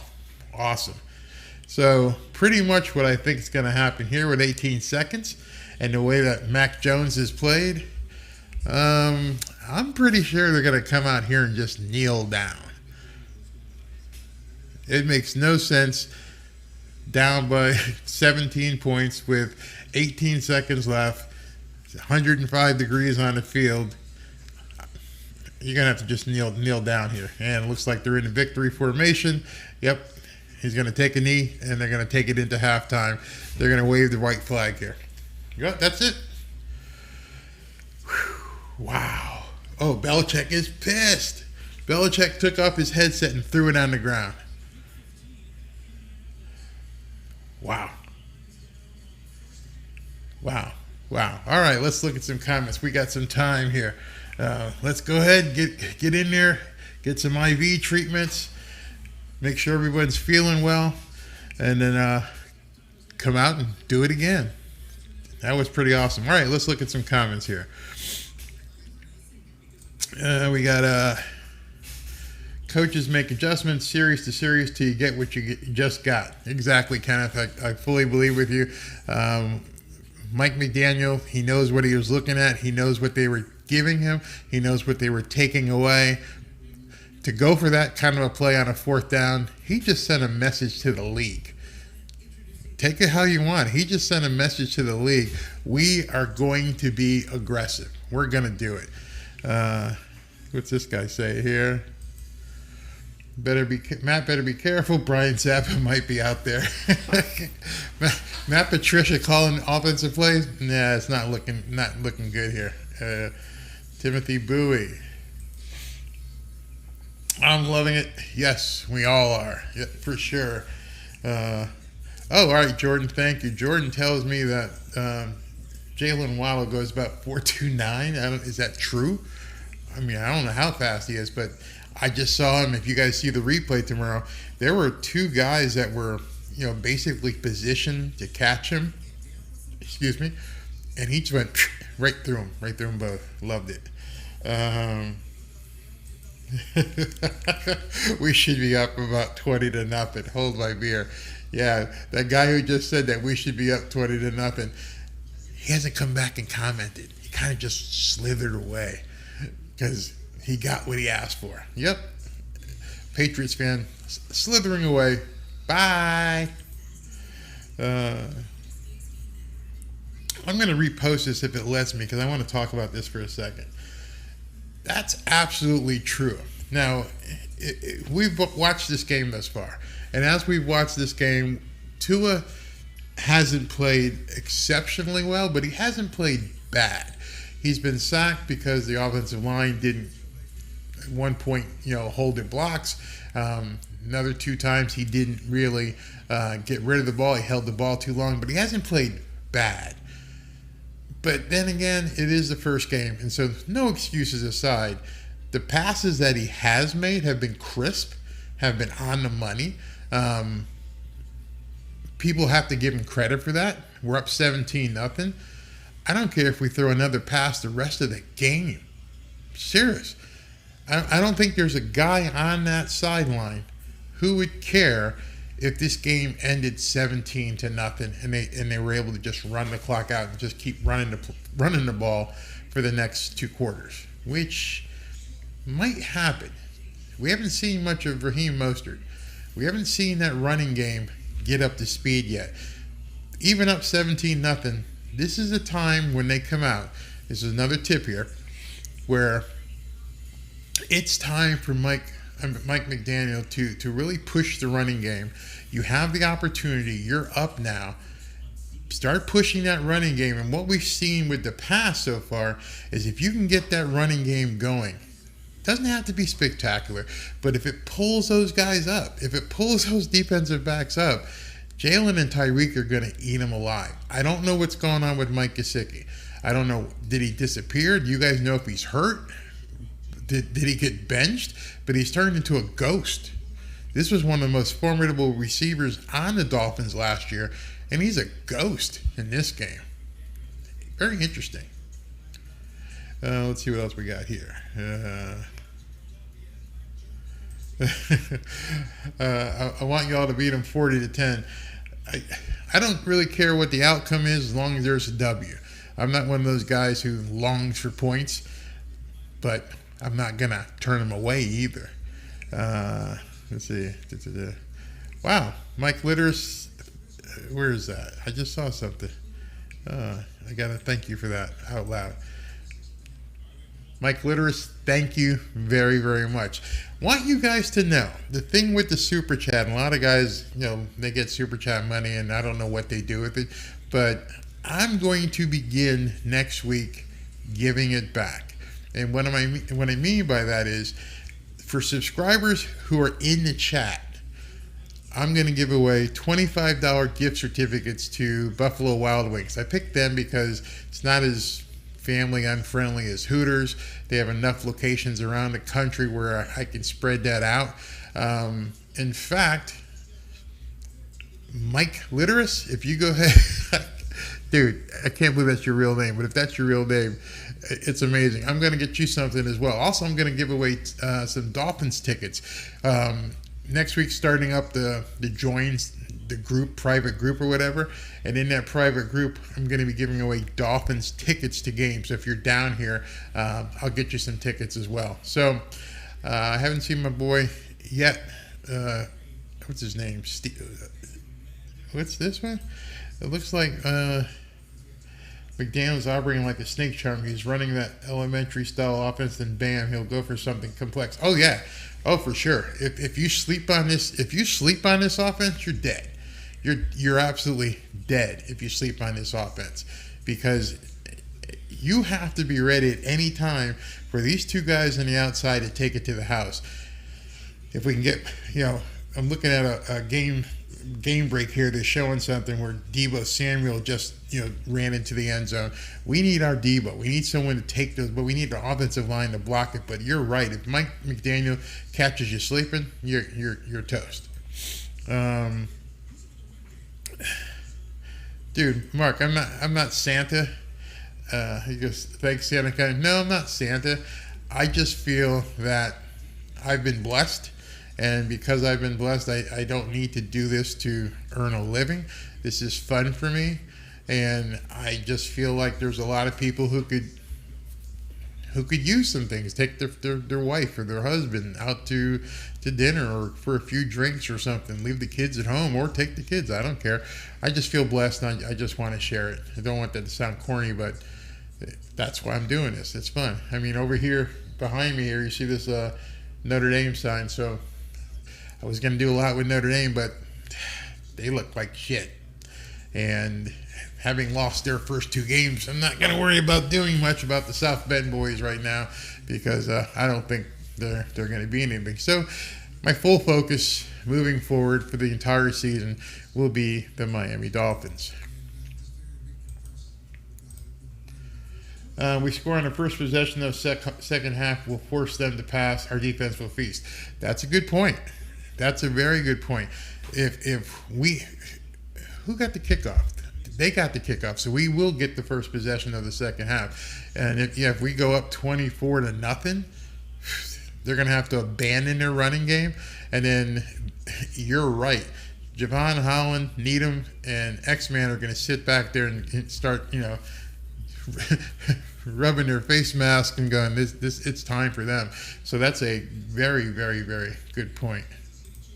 Let's see here.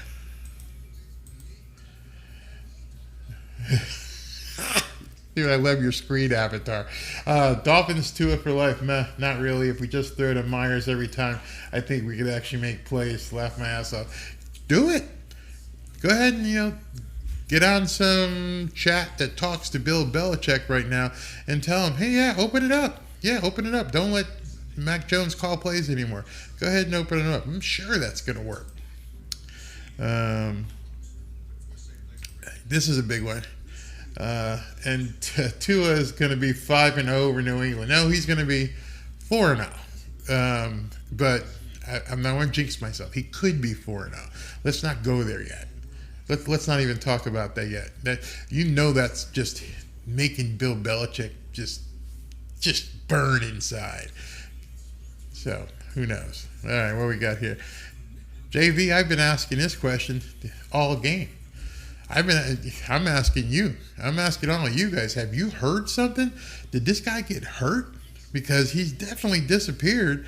I don't know if Mike McDaniel just put him on ice or what, man. This just seems very, very weird that he's just not around, not playing. Richard Sandy, thanks for chiming in with the fins up. Absolutely.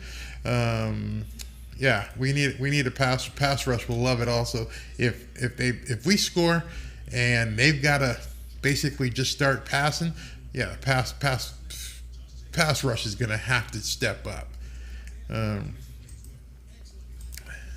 I don't know if Bill Belichick wishes it yet, but if things keep going this way, he certainly will. There's going to be something else he's going to worry about. Here's what he's going to really worry about. Based on what we're seeing thus far, he's got to be thinking quarterback. All these pundits on ESPN who said Mac Jones was so great, even what's his name, the guy who used to be the general manager down here, Tannenbaum, who said he went all in. I don't know if I have that video. I don't know if I have that video, but God, that just sucked. Let me see. I'm going to look in here. But Mike Tannenbaum got on there and said he'd much rather have Mac Jones instead of Tua, and that Mac Jones had a much better upside. He's better than Tua.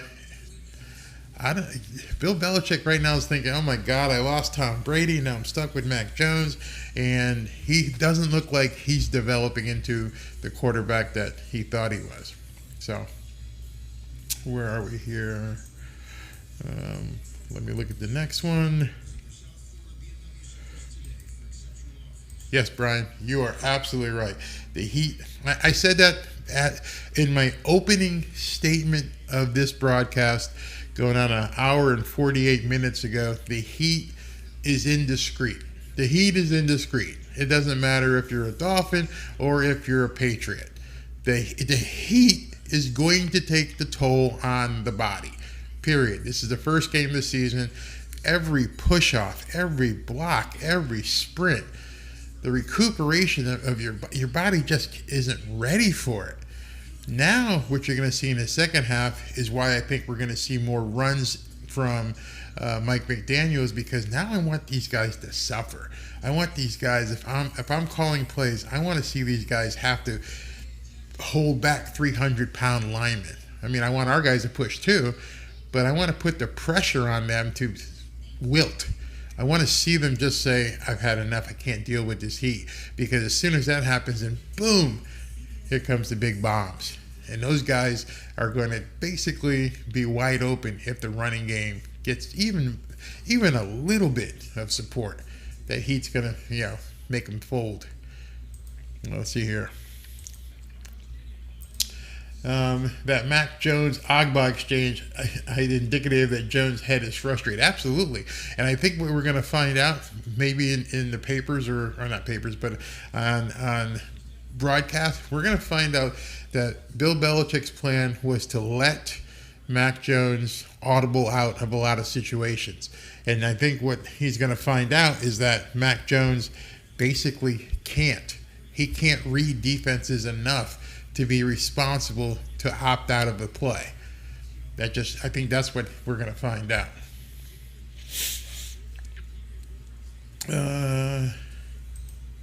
Yeah. So pretty much anything Tannenbaum says, do the opposite. I can't believe he got hired on ESPN. Why would they have brought him on there to do that? I mean, the guy failed. But, hey, that's what they do. That's what they do. So we're getting ready for the second half. So far, there's been 184 total yards from the Dolphins, only 107 from the Patriots. Neither are outstanding, but 107 is kind of piss poor. So we're getting ready for the kickoff. Maybe I can get another comment in here. Got something from Dolphins Tua for Life. This announcer, Archuleta, is a Patriots fan. He's finding every excuse he can for them and questioning every McDaniels decision. We got a whole second half of making him watch us dominate, and I hope they do. I really hope they do. All right, so we get the kickoff, and the Dolphins are receiving. All right, kick is off. It's a short kick down to about the 20-yard line. We got the fullback, Alex Ingold. Didn't expect him to be returning a kickoff, but he did. Hold on. So here we go. So Patriots go 8-9 this year. Tannenbaum is a bum. You're absolutely right.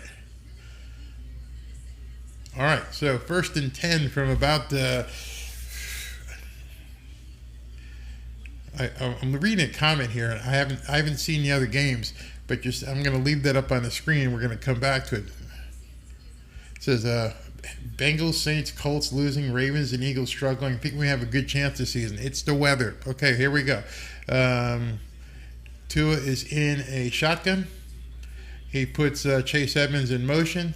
Looks to Chase Edmonds. He's got good time. And he throws the ball complete for about a 7-yard gain to Waddle. Nice play. Take it. Positive yardage. So, Nigan, I didn't know that. I haven't seen really much of the other scores. But, wow, all those teams are struggling. I like it. I definitely like it. I mean, we haven't not been struggling, but at least we're succeeding. So let's take it. So we're going to go 2nd and 3. Waddle is out. He didn't look well when he fell on that play. I hope he's not hurt again. Tua is under center. The ball is on the 32-yard line. We got Raheem Mostert in motion. Handoff to, that's what I want to see. Handoff to Chase Edmonds for about 2, maybe 3 yards. But, who's hurt now? Shit. They're waiting for another offensive lineman looks to be down on the field. It's going to be 3rd and 1 once this is taken care of. I hope it's not another. I don't hope it's just the weather again. I hope it's not a bad injury. Who is it? Another offensive lineman. This time it looks to be 75, Greg Little. He's okay. He's cramping. Okay, they're taking him off. He's trying to walk it off. If you guys have never had a cramp from activity, I know some people get them when they sleep, but it can feel like your leg's going to fall off, and there's nothing you can do but stretch. So he's walking off. So that's 2 linemen that have gotten hurt today. I don't even see Austin Jackson on the field again yet, so I don't know if he's not coming back. But we started with offensive line, man. All right, 3rd and 1 from about the 29, about the 30. 3rd and 1. In motion is Tyreek. He stops, goes back in motion again. Now he's going in motion again. It's play action. They throwing it to him, and he got drilled, absolutely drilled. It will not be a first down.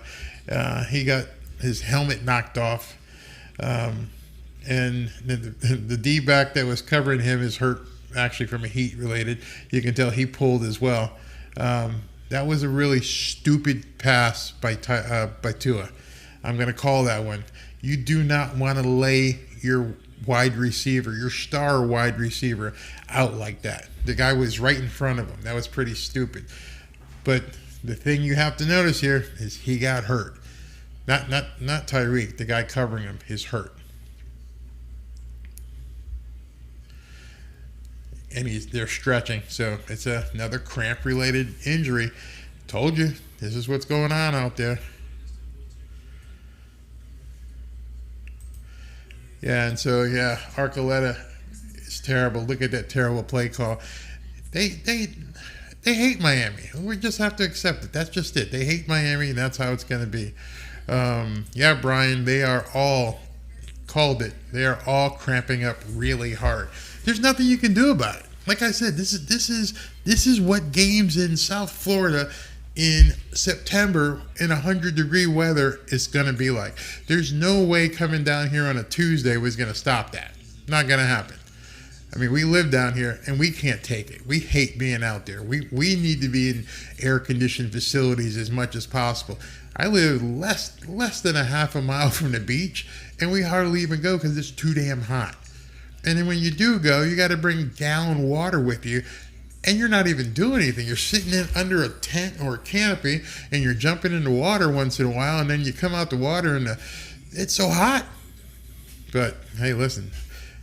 Yeah, Mike Litter's here. I got to find it. Where'd that go? This is a good comment. A dehydration cramp is like getting a shot, from what I've heard those described. They burn along with ripping pain.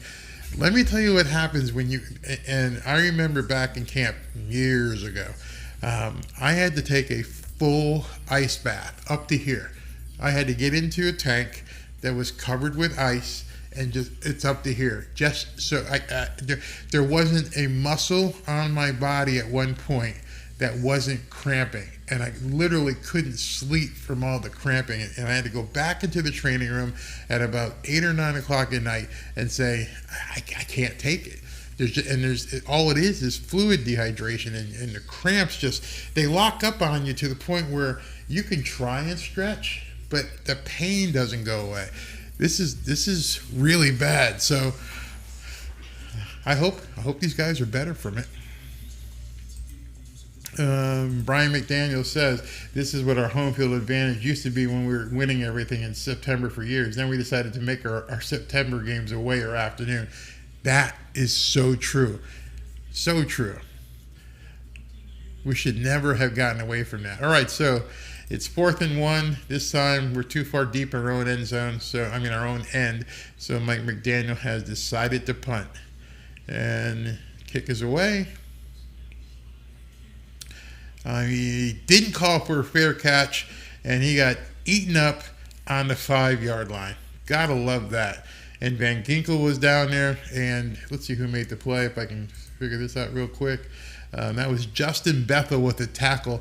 So now we're going to see something.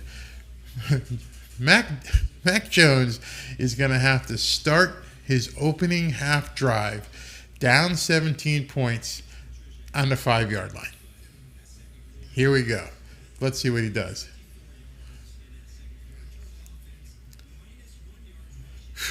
This is a tough ask for this kid.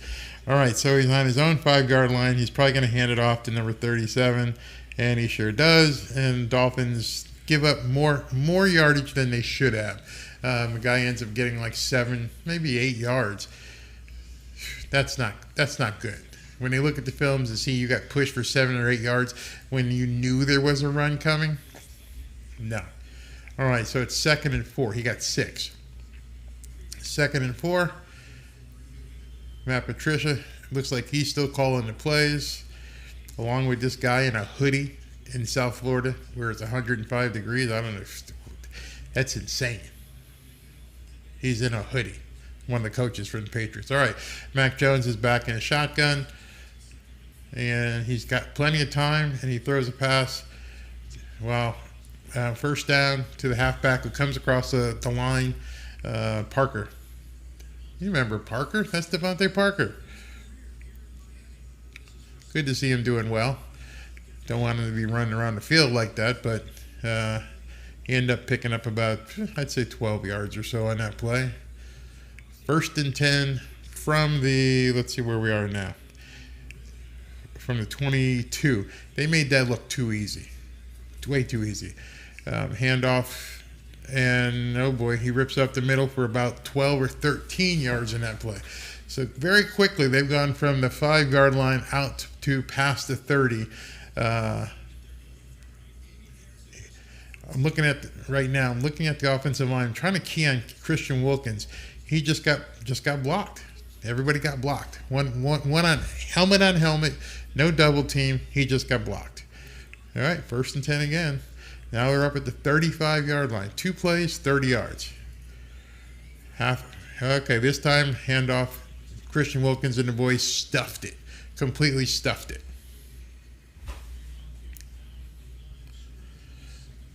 It's going to be 2nd and 10.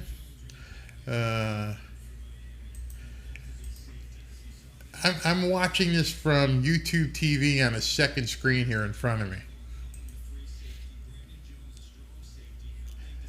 Hey, Eugene, I don't know, man. Did these guys end up going to sleep, or are they starting to feel their dehydration as well? I don't know.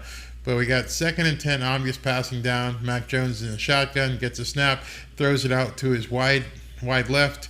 Picked up about, I'd say 5 or 6 on that play before he was forced out of bounds. So they're playing soft right now. They're not being really aggressive. It's going to be 3rd and 5. This would be a huge stop if they can get them off the field. 3rd and 5. They're still in their end of the field. Looks like they're about let's see where the line of scrimmage is. Yeah, even the guy on television just said it's a huge 3rd down. Okay, they're on their own 40. 3rd and 5. Mac Jones in a shotgun. Wide receiver motions to the left. Stops tight. Mac Jones is changing the play, so they're still letting him call audibles. He changed the play, and he's got time. And Jacoby Myers caught about a 15-yard pass. Damn. Mac Jones threw a nice play, nice pass, but he had no hurry. He was sitting there baking a cake. Now on 1st down, so right now what's going on, he just threw for another 7 or 8 yards, is absolutely what Grizzly Gizmo is saying right here on the screen, is that he's not getting any, when I say no pressure, he's not getting any pressure. He's just standing back there and looking to where he's going to throw it. No pressure whatsoever. He's back in a shotgun again. 2nd and 5. Okay, and the Dolphins have to call timeout. Penalty markers are down. I think the Dolphins probably have too many men on the field. Let's see what it is. No pressure whatsoever. He's just back there throwing whenever he wants. All right, the flag is... Come on, guys. It ain't that difficult. What was it?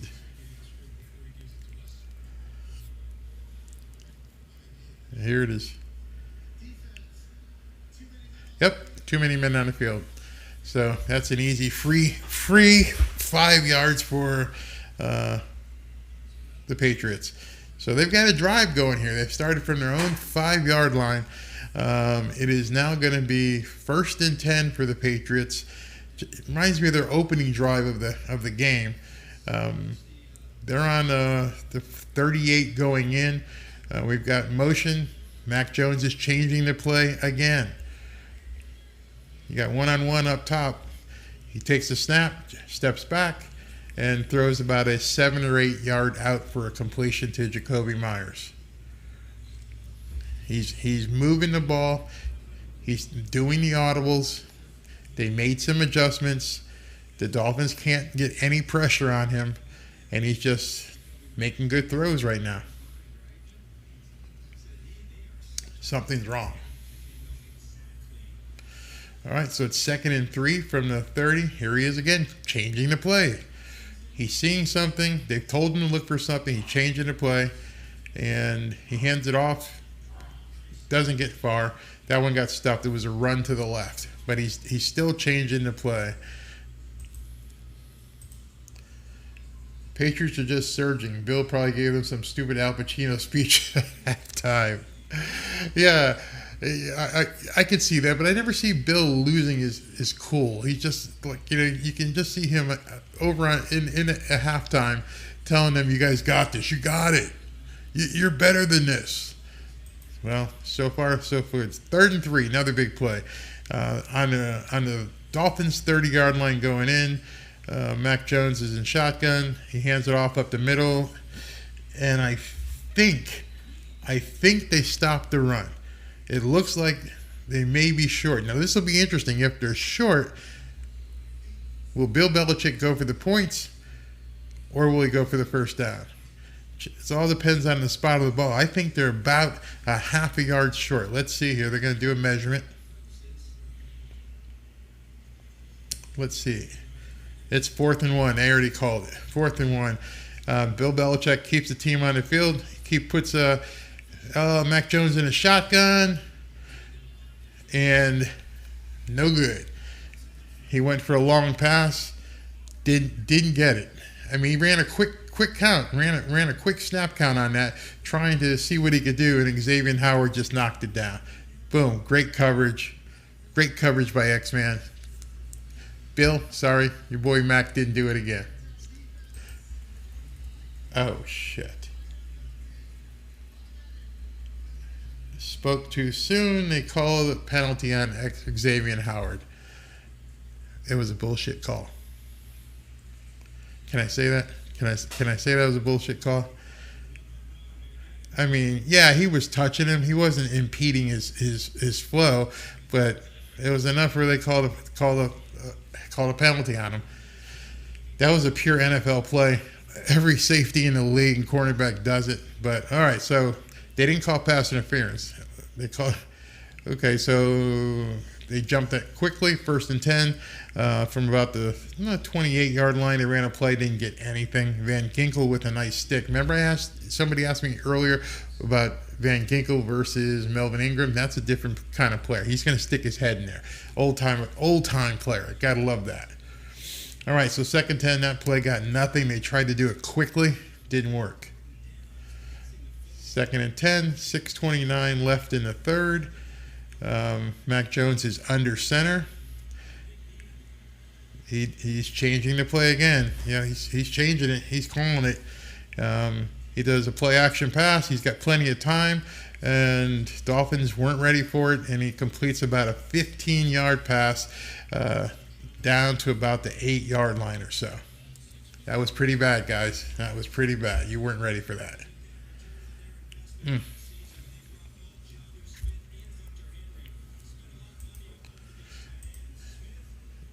Brother, I gave up my season tickets this year, but no, there's nowhere to hide from the heat.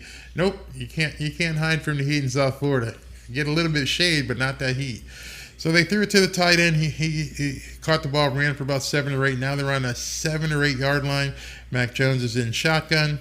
He's got the ball. Nice play. Chris Zeiler just knocked it down. He tried to hit the halfback coming out of the backfield, got his big paw up there and knocked it down. And it's a good thing he knocked it down because he was open. He was probably going to get that ball and go down to about the 3. He had that much room. So, good play. All right, here we go. 2nd and goal from about the 7 or 8. Mac Jones in the shotgun. Here's the snap. He's got plenty of time. They basically just ran the same play to the other side. He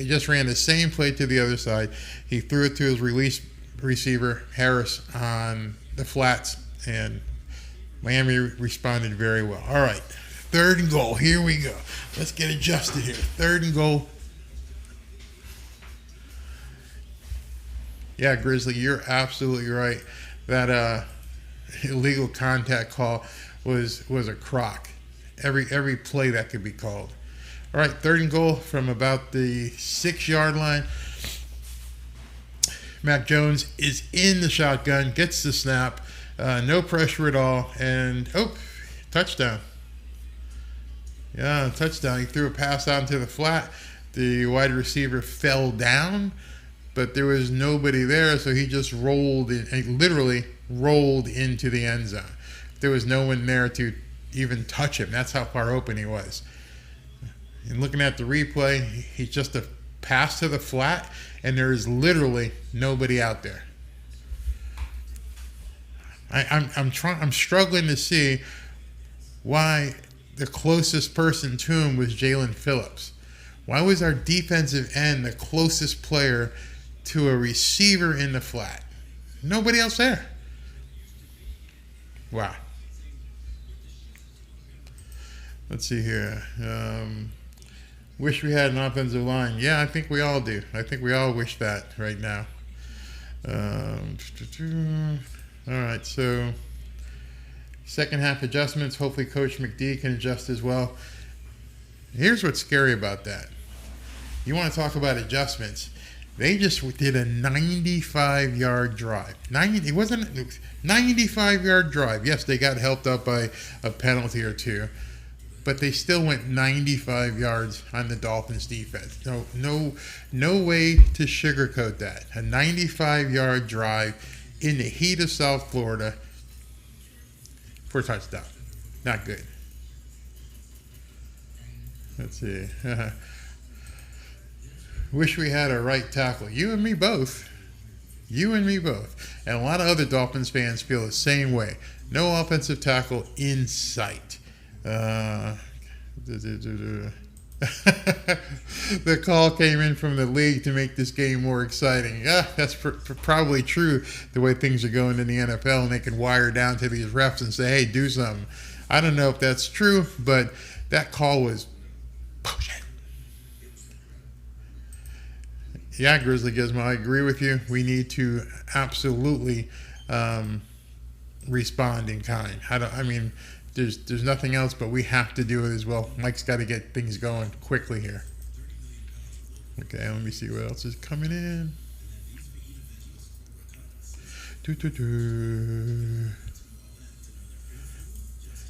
Yes, that was a BS call. I think if you're watching the game, you can see it as well. If you're not watching the game, you'll see the replay. It'll be all over the place. That was a call on Xavier Howard that they can make on any defensive back at any time in any game. And they chose right then to make that play on a 4th down that he stopped. Come on.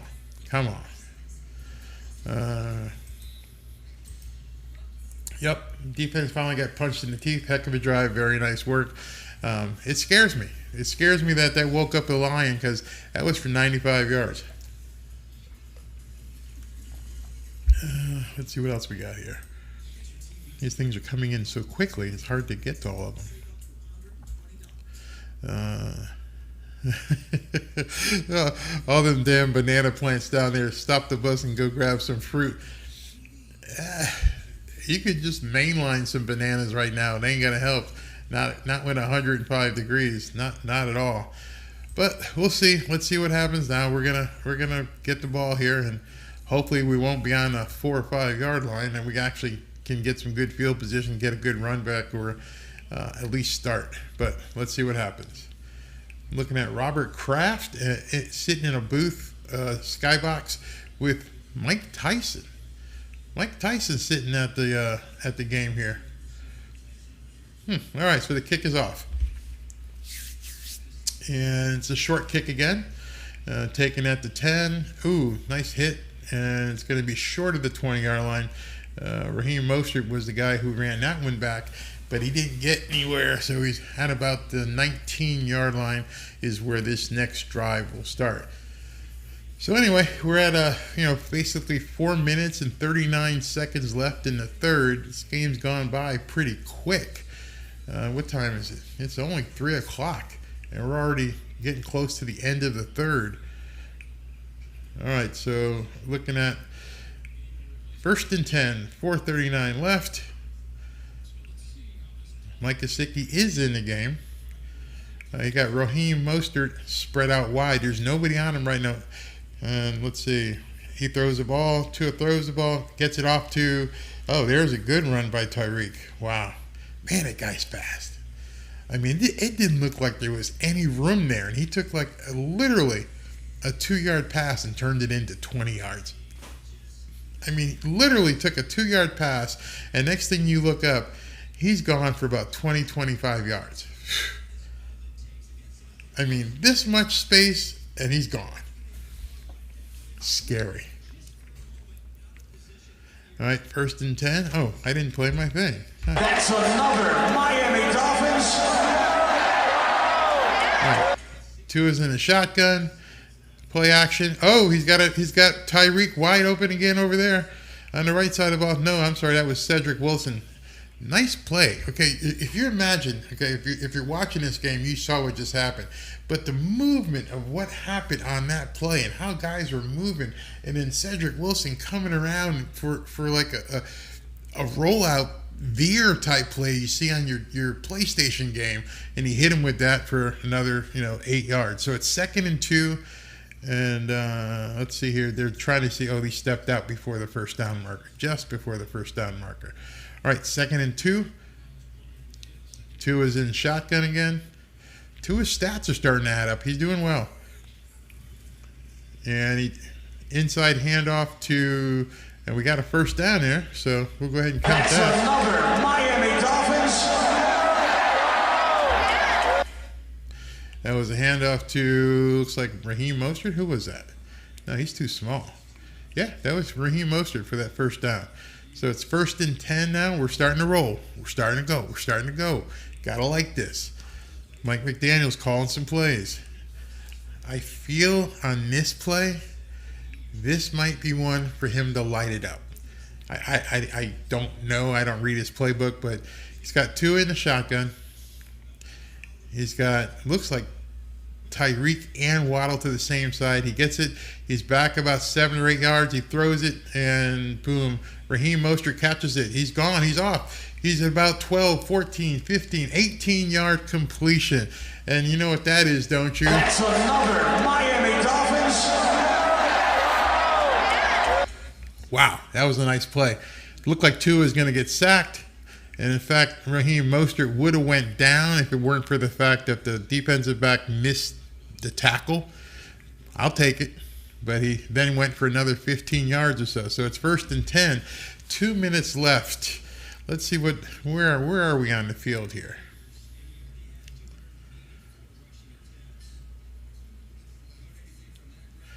All right, we're on the 39-yard line heading in. Tua's in shotgun. Fakes the play inside. No, he doesn't fake it. He hands it off to Chase Edmonds for about a 3-yard gain.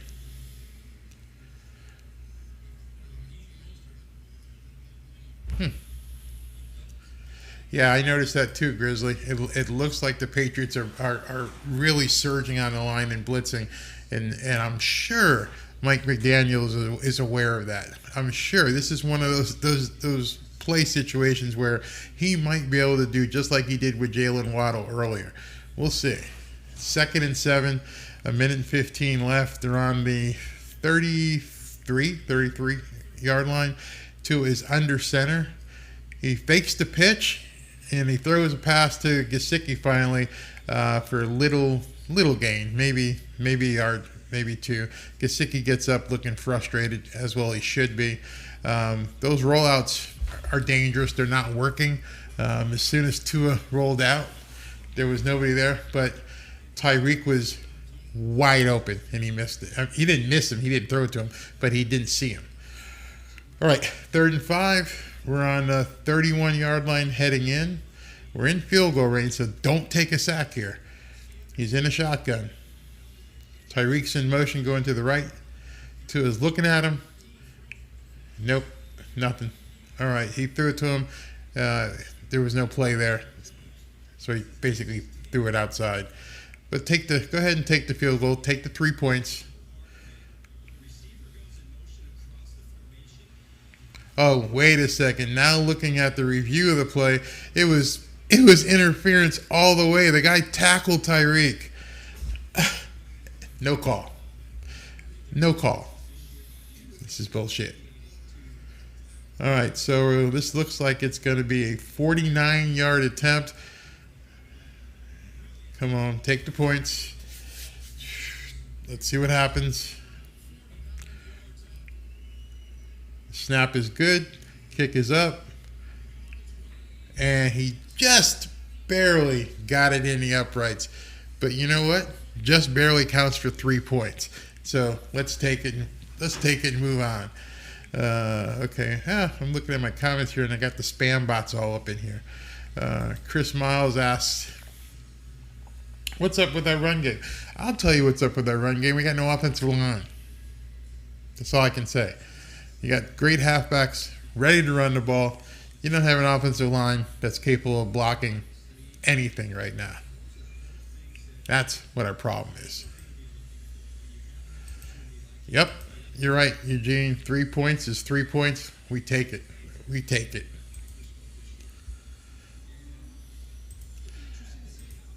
Yeah, Grizzly. I mean, literally, it looked like he just got that inside the upright there. I mean, unbelievable.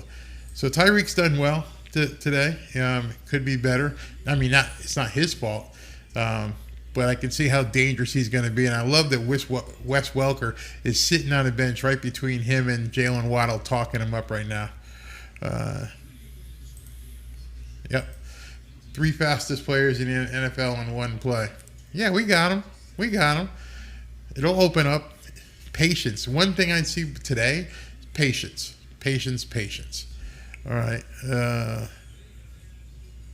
Let's see where we got here. Anything new?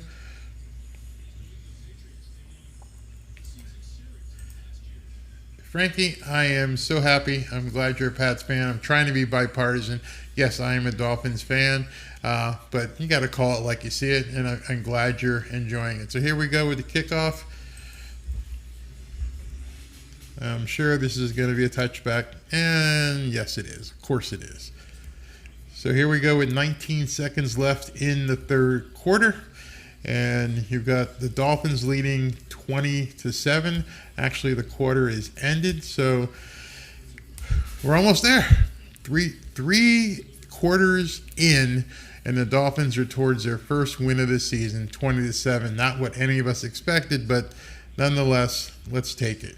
Thus far, I don't know why they're talking about Teddy Bridgewater, but for some reason they're talking about Teddy Bridgewater and got a photo of him on the sidelines as if he's going to be coming in. All right, 1st and 10 from the 25-yard line. Mac Jones pitches left. Dolphins defense misses any sort of tackling, and it looks like he may have run for a first down. God, this sucks.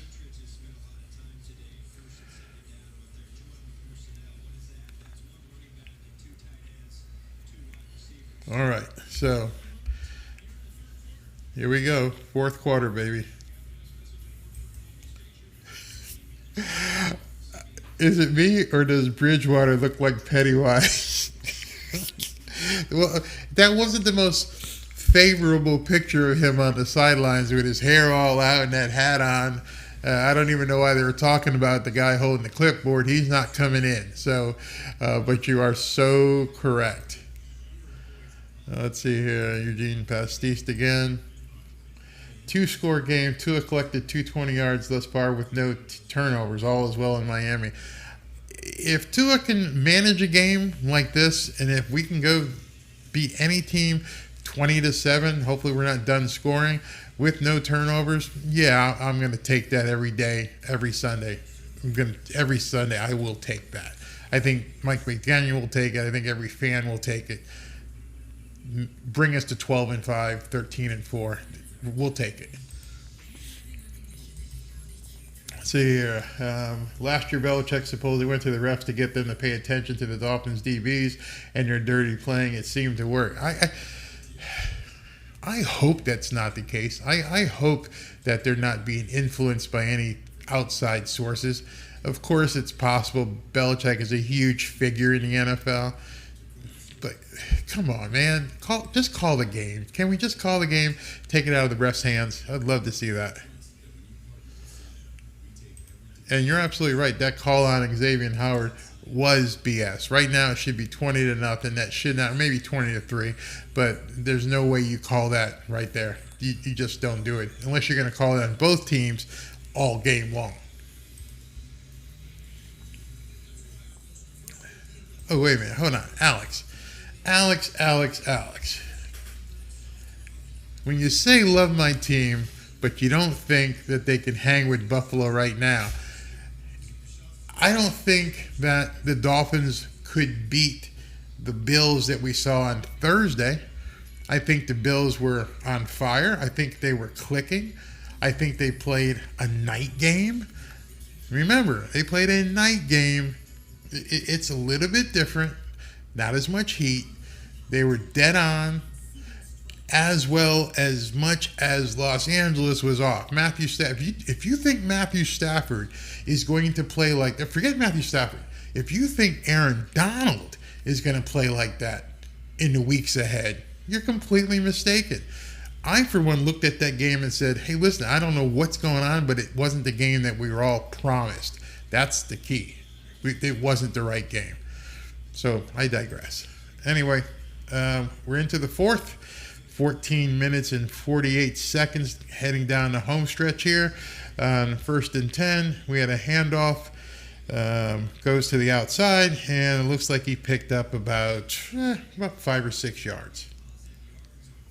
All right, so it's 1st and 10. Patriots have it on the 38. You got a man going in motion. Mac Jones is changing the play once again, pointing out coverage, puts another guy in motion, gets a snap under center, and then hands the ball up the middle, and the defensive line smothers it for maybe 1 or 2 yards. Good play. Good play by the defensive line. I'm not sure if Bill Belichick well, let me put it this way. Bill Belichick is a Super Bowl winning coach, so he obviously knows there's 14 minutes left in the game. But Bill Belichick also knows his guys are hot and tired. And Bill Belichick running a play up the middle down by 13 points tells me he's setting something up. All right, under center again, man in motion. He's not changing the play, but he's calling out coverage.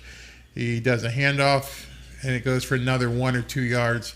And, man, did he get ass munched. Agba just ate this guy's lunch. Put his dick in the dirt, as they say. I mean, ouch. All right, so it's 3rd and 6.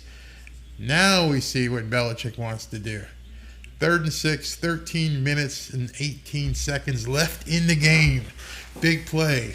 Mac Jones is in a shotgun, changing the play again, and pointing out coverage, and changing a play a 3rd time.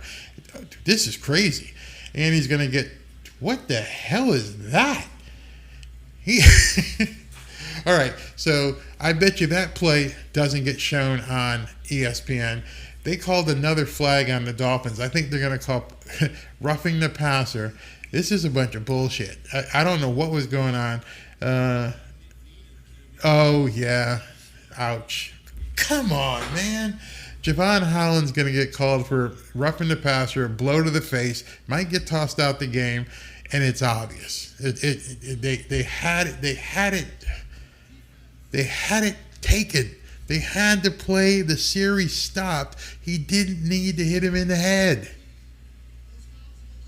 Oh, wait a second. Imagine how tide can change like that. It's offsetting because they screwed up too. But that doesn't take away from the fact that Javon Holland did something boneheaded. I don't care what the Patriots did to make it offsetting. The drive was ended. Mac Jones didn't have a clue what he was doing. And you hit him in the head, and this play was dead.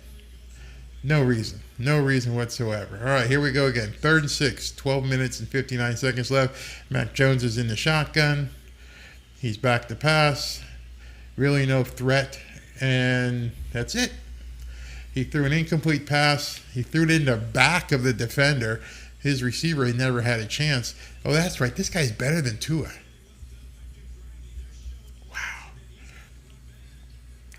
What a shitty pass. He hit the defender in the butt. Wow.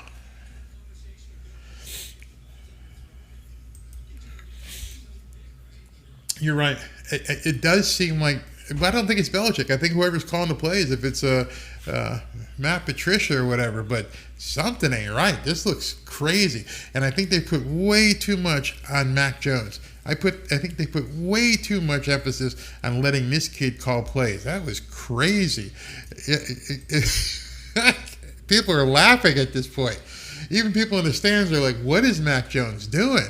If you guys see the replays, I mean, he's just throwing the ball. This is nuts. I've never seen a quarterback from a Bill Belichick coach team play like this. Yeah. Oh, God, this is too funny. Hey, Alex Garcia, I think Belichick's been missing Brady for a couple of years right now.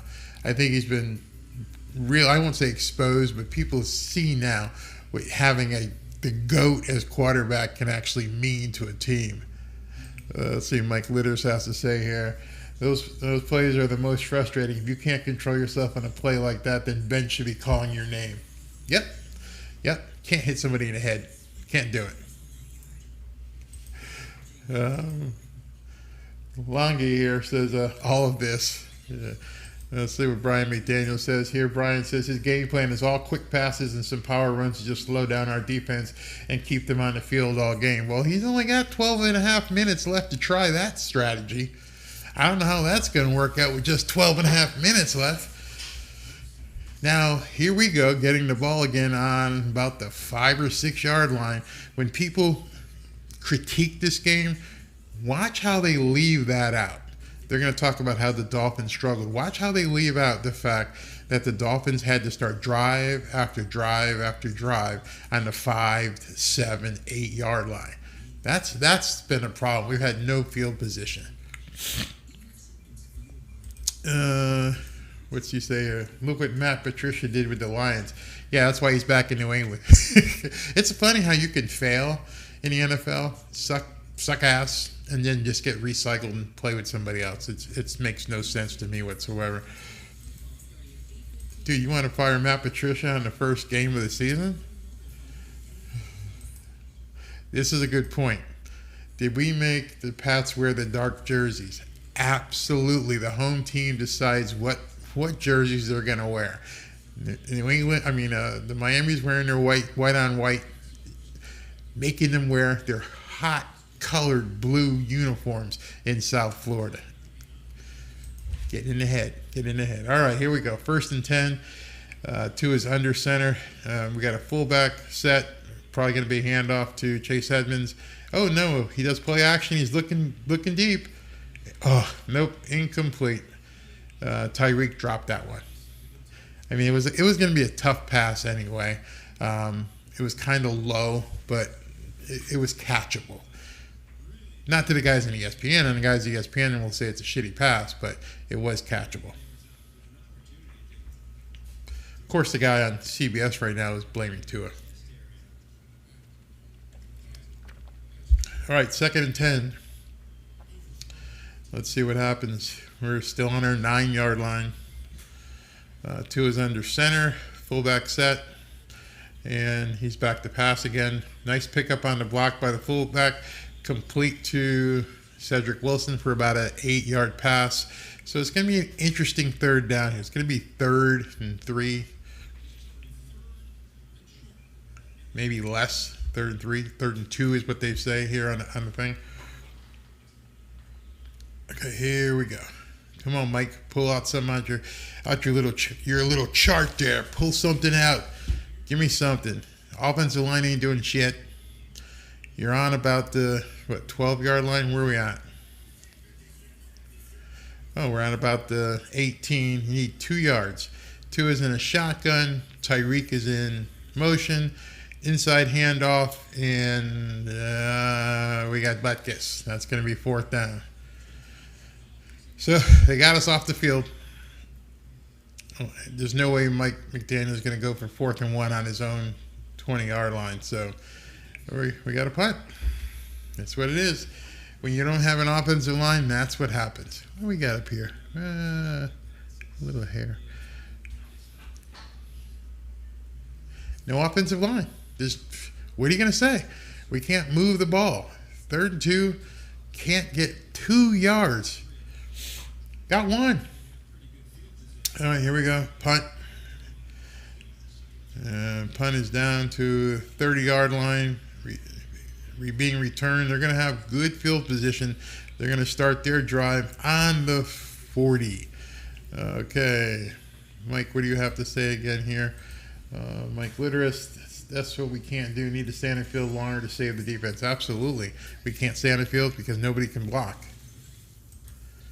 We saw it in preseason. No offensive line. What are we supposed to do with no offensive line? That's going to be our Achilles heel. You know, everyone who's predicting great things for the Dolphins, you may want to adjust your predictions. If we don't have an offensive line that can't get 2 yards against the Patriots, we're in big trouble. I'm going to say it right now. Yeah, it's 20-7 in the 4th quarter against the Patriots. But you better be able to get 1 or 2 yards on a running play. And right now, our guys up front can't get it done. Hey, Matt Applebaum, I'm talking to you. Matt Applebaum is the line coach for the Miami Dolphins. Get out there and find somebody who can block. These guys can't do it. They're showing it every time we see them on the field. They showed it throughout preseason, and now they're showing it in this game. They can't block. What do you want to do?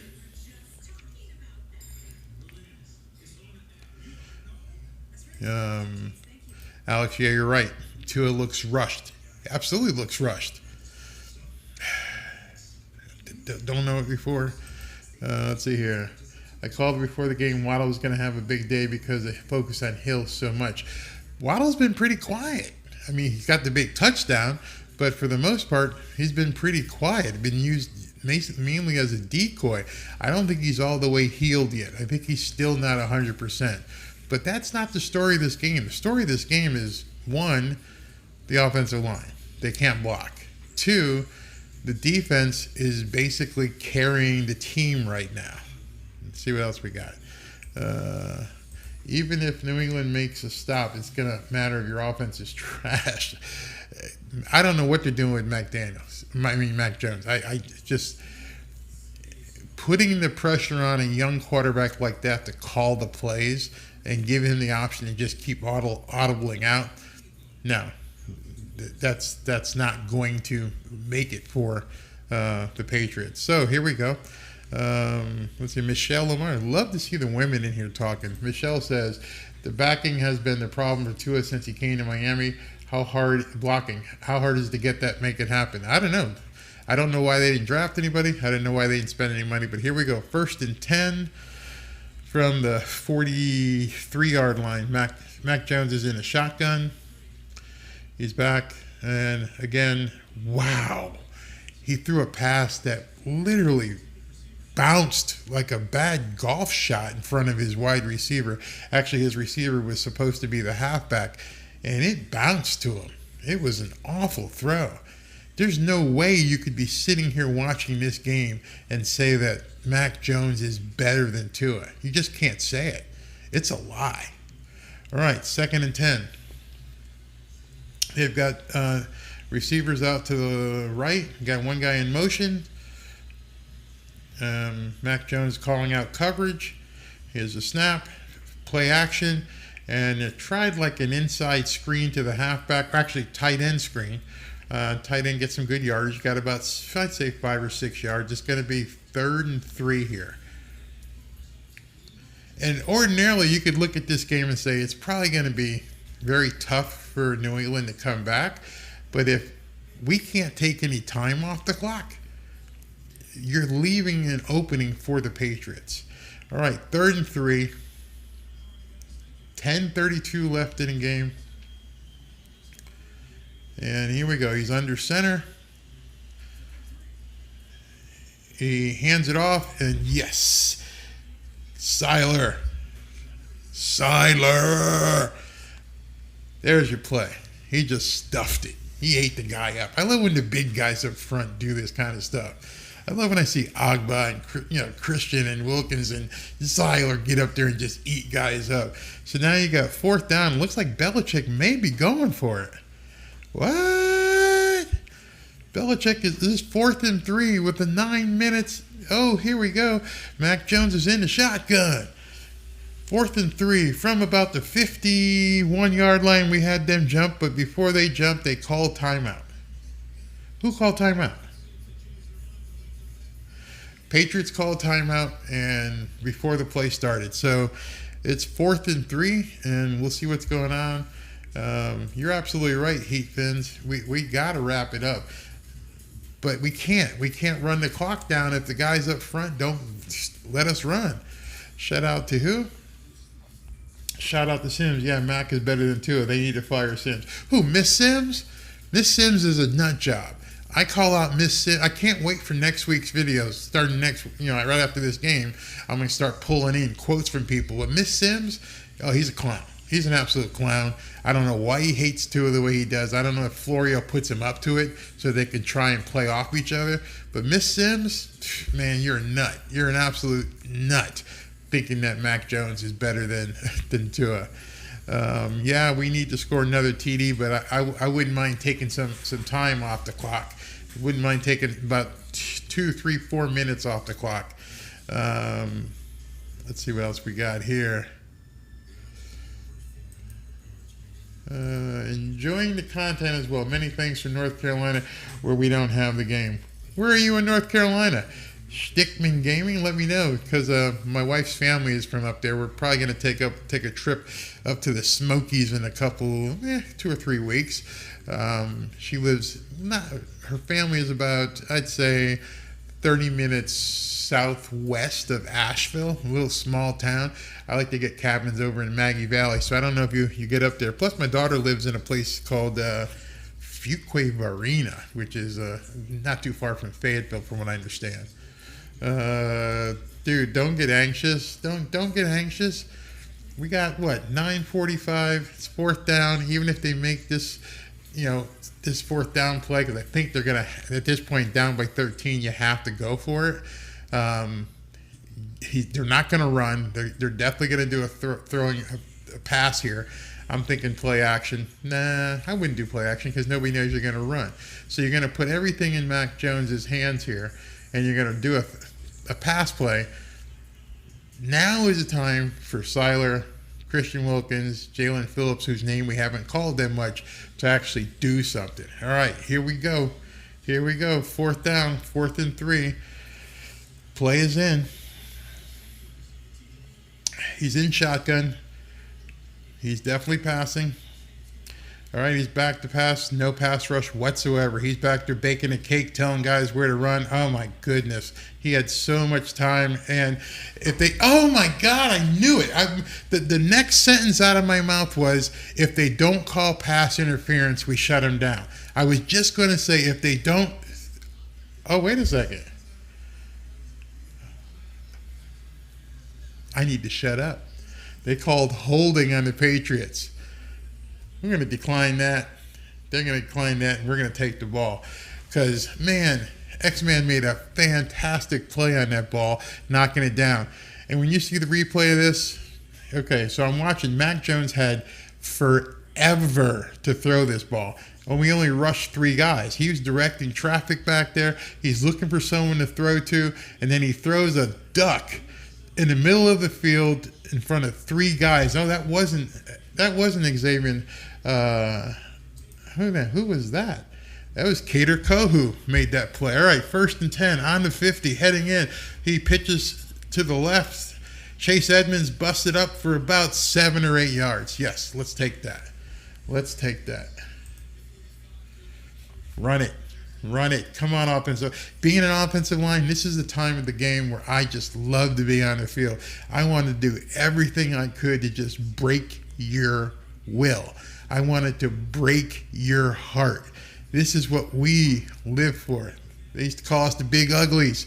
But come on here, 2nd and 3. I don't even think about running a pass here. I want to run it down your throat. Tua's got the ball. Play action. Why did I think that was coming? He's got nothing. And he almost threw an interception. Sometimes coaches can get in their way. Sometimes coaches try to do too much.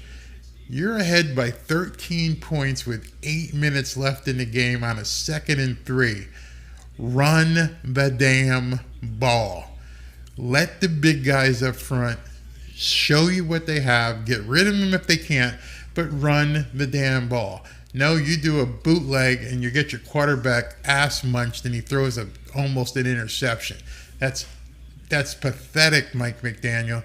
Now it's 3rd and 3. He's in a shotgun. He's looking to throw. He's got a 1st down pass to Chase Edmonds. So I guess we have no running game. I guess it's not going to happen. We are going to have to do dink and dunk. You know, what's her, Diana Rossini? Oh, he's a dink and dunker. If we get the 1st downs that way, that's our running game. I guess it has to be until we get an offensive line that actually knows what the hell they're doing. 1st and 10 now, which means That's another Miami Dolphins. All right, 1st and 10. Tua's under center, 8:15 left. We're at the 38-yard line. He pitches the ball to Chase Edmonds, and he gets taken down almost immediately for about a 3 or 4 yard loss. You can't run. And stop pitching the ball. They're not going for it. We can't block it. We can't block that play. Stop running it. 2nd and 11. The only good thing about that play, is nobody got hurt. But anyway, looks like they must have called timeout because why is the clock not running? Oh no. Teron Armstead is hurt.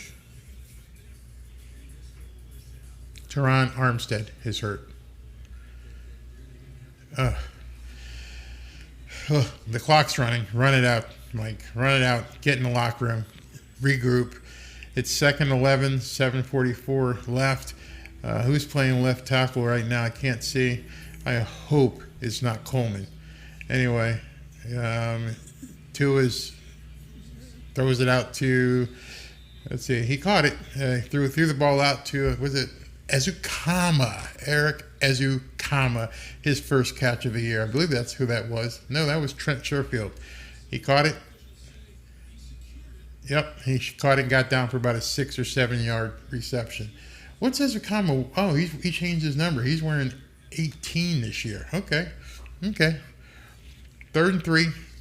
And the good thing about that, the clock is still running. 3rd and 3. Looks like we're on about the 29-yard line going in. Tua's in a shotgun. Tyreek's in motion. They're blitzing. They're going to sack him. Actually, he got if they're going to call a fumble. We got lucky. We got really lucky. They fired a blitz in on Tua. He held the ball too long again.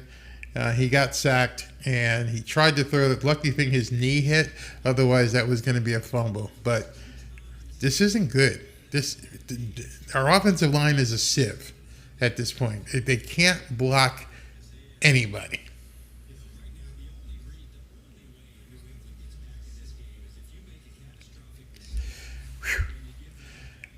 Just going to have to run the clock out. Rely on the defense.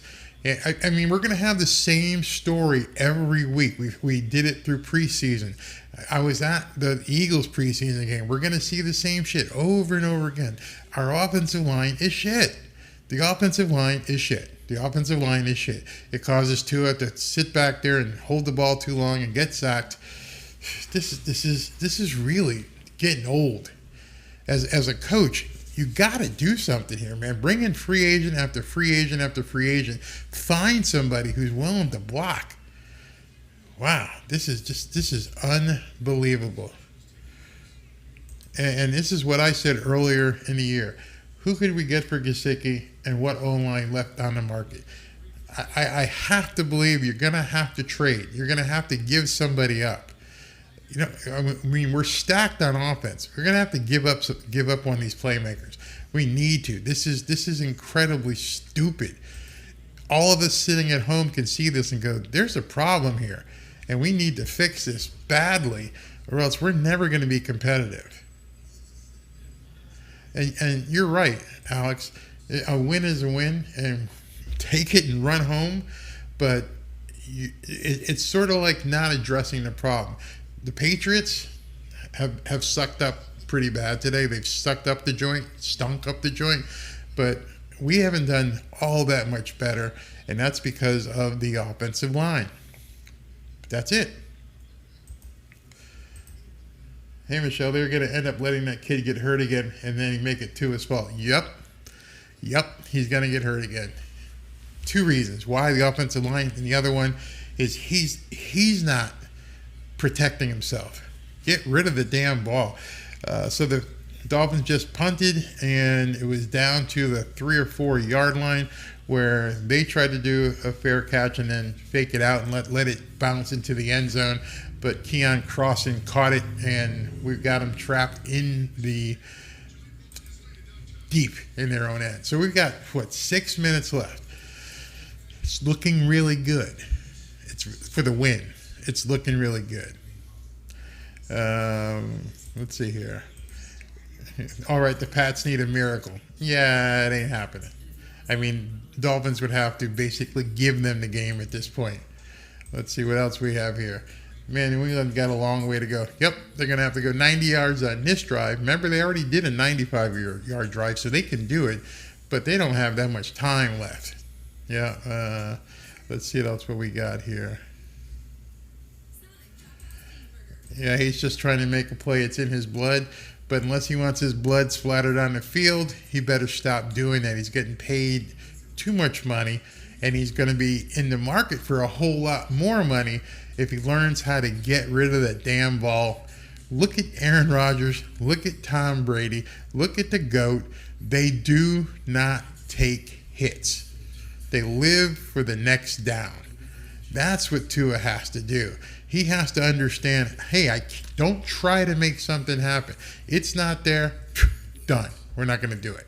Not going to do it. I'm too important here. I need to follow what the good guys do, what the great guys do.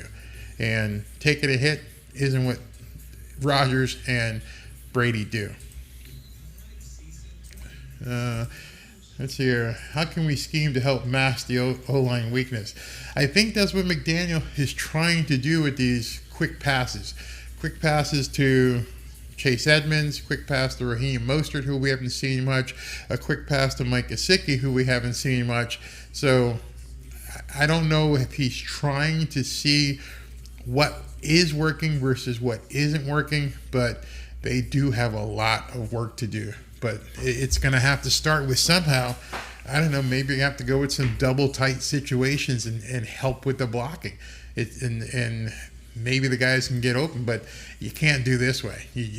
These guys suck. I mean, really bad. I hate to say that about a professional player, but these guys suck. Okay, here we go. It's 1st and 10 on their own 5-yard line with less than 6 minutes left to go. All right. And I love this, that we're putting Mac Jones in this kind of a pressure situation. He's in a shotgun. He's in his zone. He's throwing from the end zone. He's throwing deep. He's got a man open, but Mac Jones overthrew him. He had him beat. He was open. But Mac Jones today, they're showing a graphic on the screen.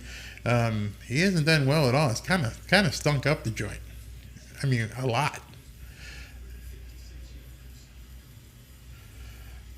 Oh yeah, it's like waiting to throw the ball, see it stick. This is what we need to do. Bring in an O lineman. Yeah, we need to. Jones is 18 for 26 for 156, a TD and an interception. It's 2nd and 10 from his own 5-yard line. He's going to be throwing from the end zone. There's a snap. He's back. Jalen Phillips is getting a push. He tossed it to his tight end for about a 10-yard gain. So he's got the first down. But more importantly, for the Dolphins, time's still running. Time's still going. All right, 1st and 10 from the 16. He takes the snap in shotgun formation. He's trying to long throw again. This time he got it. They ran right past Needham. Needham looked like he was lost, like he's out of gas. It wasn't a great throw. He just overthrew the receiver, and Needham couldn't stay up with him. I mean, I don't know. He just stopped. It just looked like he stopped. What the hell was that? And then Javon Holland had to knock him out of bounds. So it's 1st and 10 from the 45. Mac Jones has all the time in the world to throw the pass, and he throws a shitty pass to his wide receiver. But that play beforehand, you guys are going to have to, I'm going to make a note and look at that one. Needham just stopped. I mean, like he doesn't have anything left in the tank. Don't think that Bill Belichick didn't see that. That play should have been, okay, so let's see if they taken him. Yeah, they're taking him off. He's got nothing left. He's gassed. They just took Needham off. He's done. Completely done. All right, so 2nd and 10 from the 40. Jones is back to pass. Throws a pass again. Oh, nice stick. I'm not sure they're going to call that a catch and a fumble or an incomplete. Let's see what it is. But yeah, he tried to hit the tight end over the line, and that's going to be a first down. That's another Miami Dolphins. Jalen Phillips gets up from the bottom of the pile with that ball. Let's see if the replay holds. Maybe not. He threw it over the middle. He left his receiver wide open. The guy got absolutely stuck. He dropped the ball. I don't know. I think he didn't make that extra football step move. I think they're going to call this an incomplete pass. I mean, he got actually busted. So let's see. They're definitely going to review this. Not sure if it's going to hold up to review. Let's see what happens. If it holds up, the game's over. If that play holds up, the defense has won the game for the Dolphins. Oh, it's holding up. That's it. It's over. Now just run the clock out. You got 4 minutes left. Just run out the clock. Take the shitty win and go home. Well, actually, you're already home. Okay, Tua is rolling out. He throws the ball. Who is that, Jasicki? Nope. That's Jalen Waddle for about a 12-yard gain. Why is he throwing up by 13 with 4 minutes left in the game? I'll tell you why. He's got no offensive line. So now the clock is running, and they're just going to let it run. Yeah, that was Jalen Waddle's going to take home the trophy for the day for sure. Yeah, it's definitely over. It's 1st and 10 on about the 49. He hands off to Chase Edmonds. Nothing. 1 yard maybe if. But all they got to do is run out the clock at this point. Yeah, we're just going to run out the clock.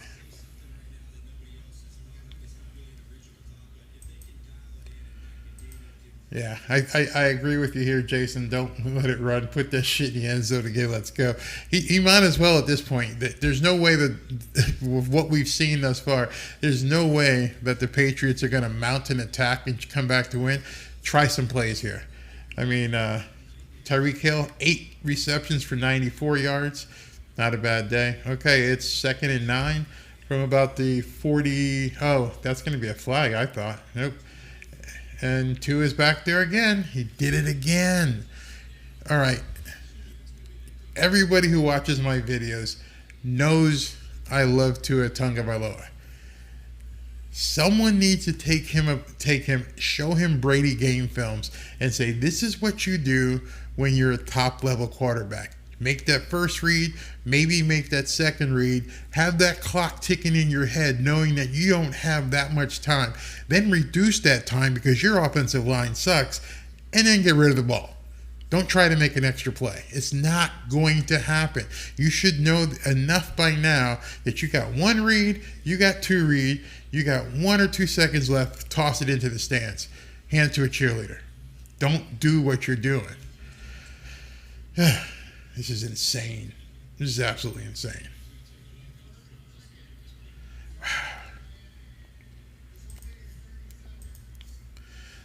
This is nuts. It drives you crazy.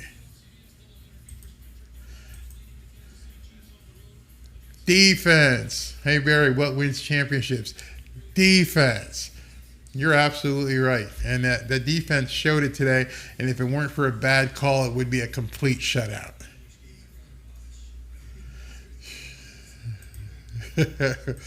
Damn, bro. Got to give it to y'all. Turnovers kill us today. Happy with the defense, pissed with the offense. Yeah, you definitely. It was a defensive game, and like Jason Keck said, I mean, Jason, you said 24-10. You nailed it. I mean, it's gonna be close. It's 3rd and 9 right now. Let's see what they're gonna do. If I would do it, just run the play. Okay, they're in a shotgun. Tua's back. Come on, Tua. Just don't take a sack. He's fading back. He's got time. And then he throws it out to Chase Edmonds. Oh, there he goes. He keeps his balance and runs for about 10 more yards and then kneels down. Perfect. Very perfect. Didn't get pushed out of bounds. Good head about you, kid. Good head about you right there. Stayed in bounds. I can't believe he stayed up. I can't believe he stayed up. Then he did, and boom, just went down to stay in bounds. So that's going to be the game. Now Mike McDaniels needs to take a couple of shots. Now try a couple plays. I've never been one for those, just don't rub it in. Fuck that. Run it in, throw it in, do what you have to do. This first game, you need to start seeing what you got. Okay, so he's got an inside handoff. Okay, I'll tell you what you don't got. You don't have an offensive line. He just tried to run inside to Raheem Mostert that went nowhere. You don't have an offensive line. It's not going to happen. Even down 13 points, going to the 2-minute warning, your offensive line doesn't exist. Wow. All right. So, Barry, how do you really feel about our offensive line? Yeah. I put it this way. You and I couldn't do any worse. You and I could go down there, strap on some pads, and see what happens. And if we get run over and the guy gets to Tua, are we doing any worse? Because these guys are pissing me off at this point. Your big-ass 6'4", 325-pound body can't get in front of anybody and stop what's going on here. Did I lose my stream? What's wrong with my stream? Seems to be going intermittent. Maybe, hello, what happened to my internet here?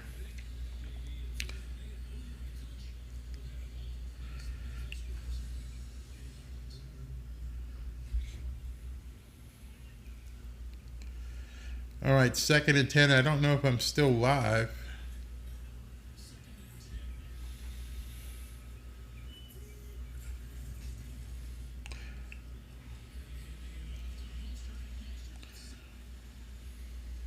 Check.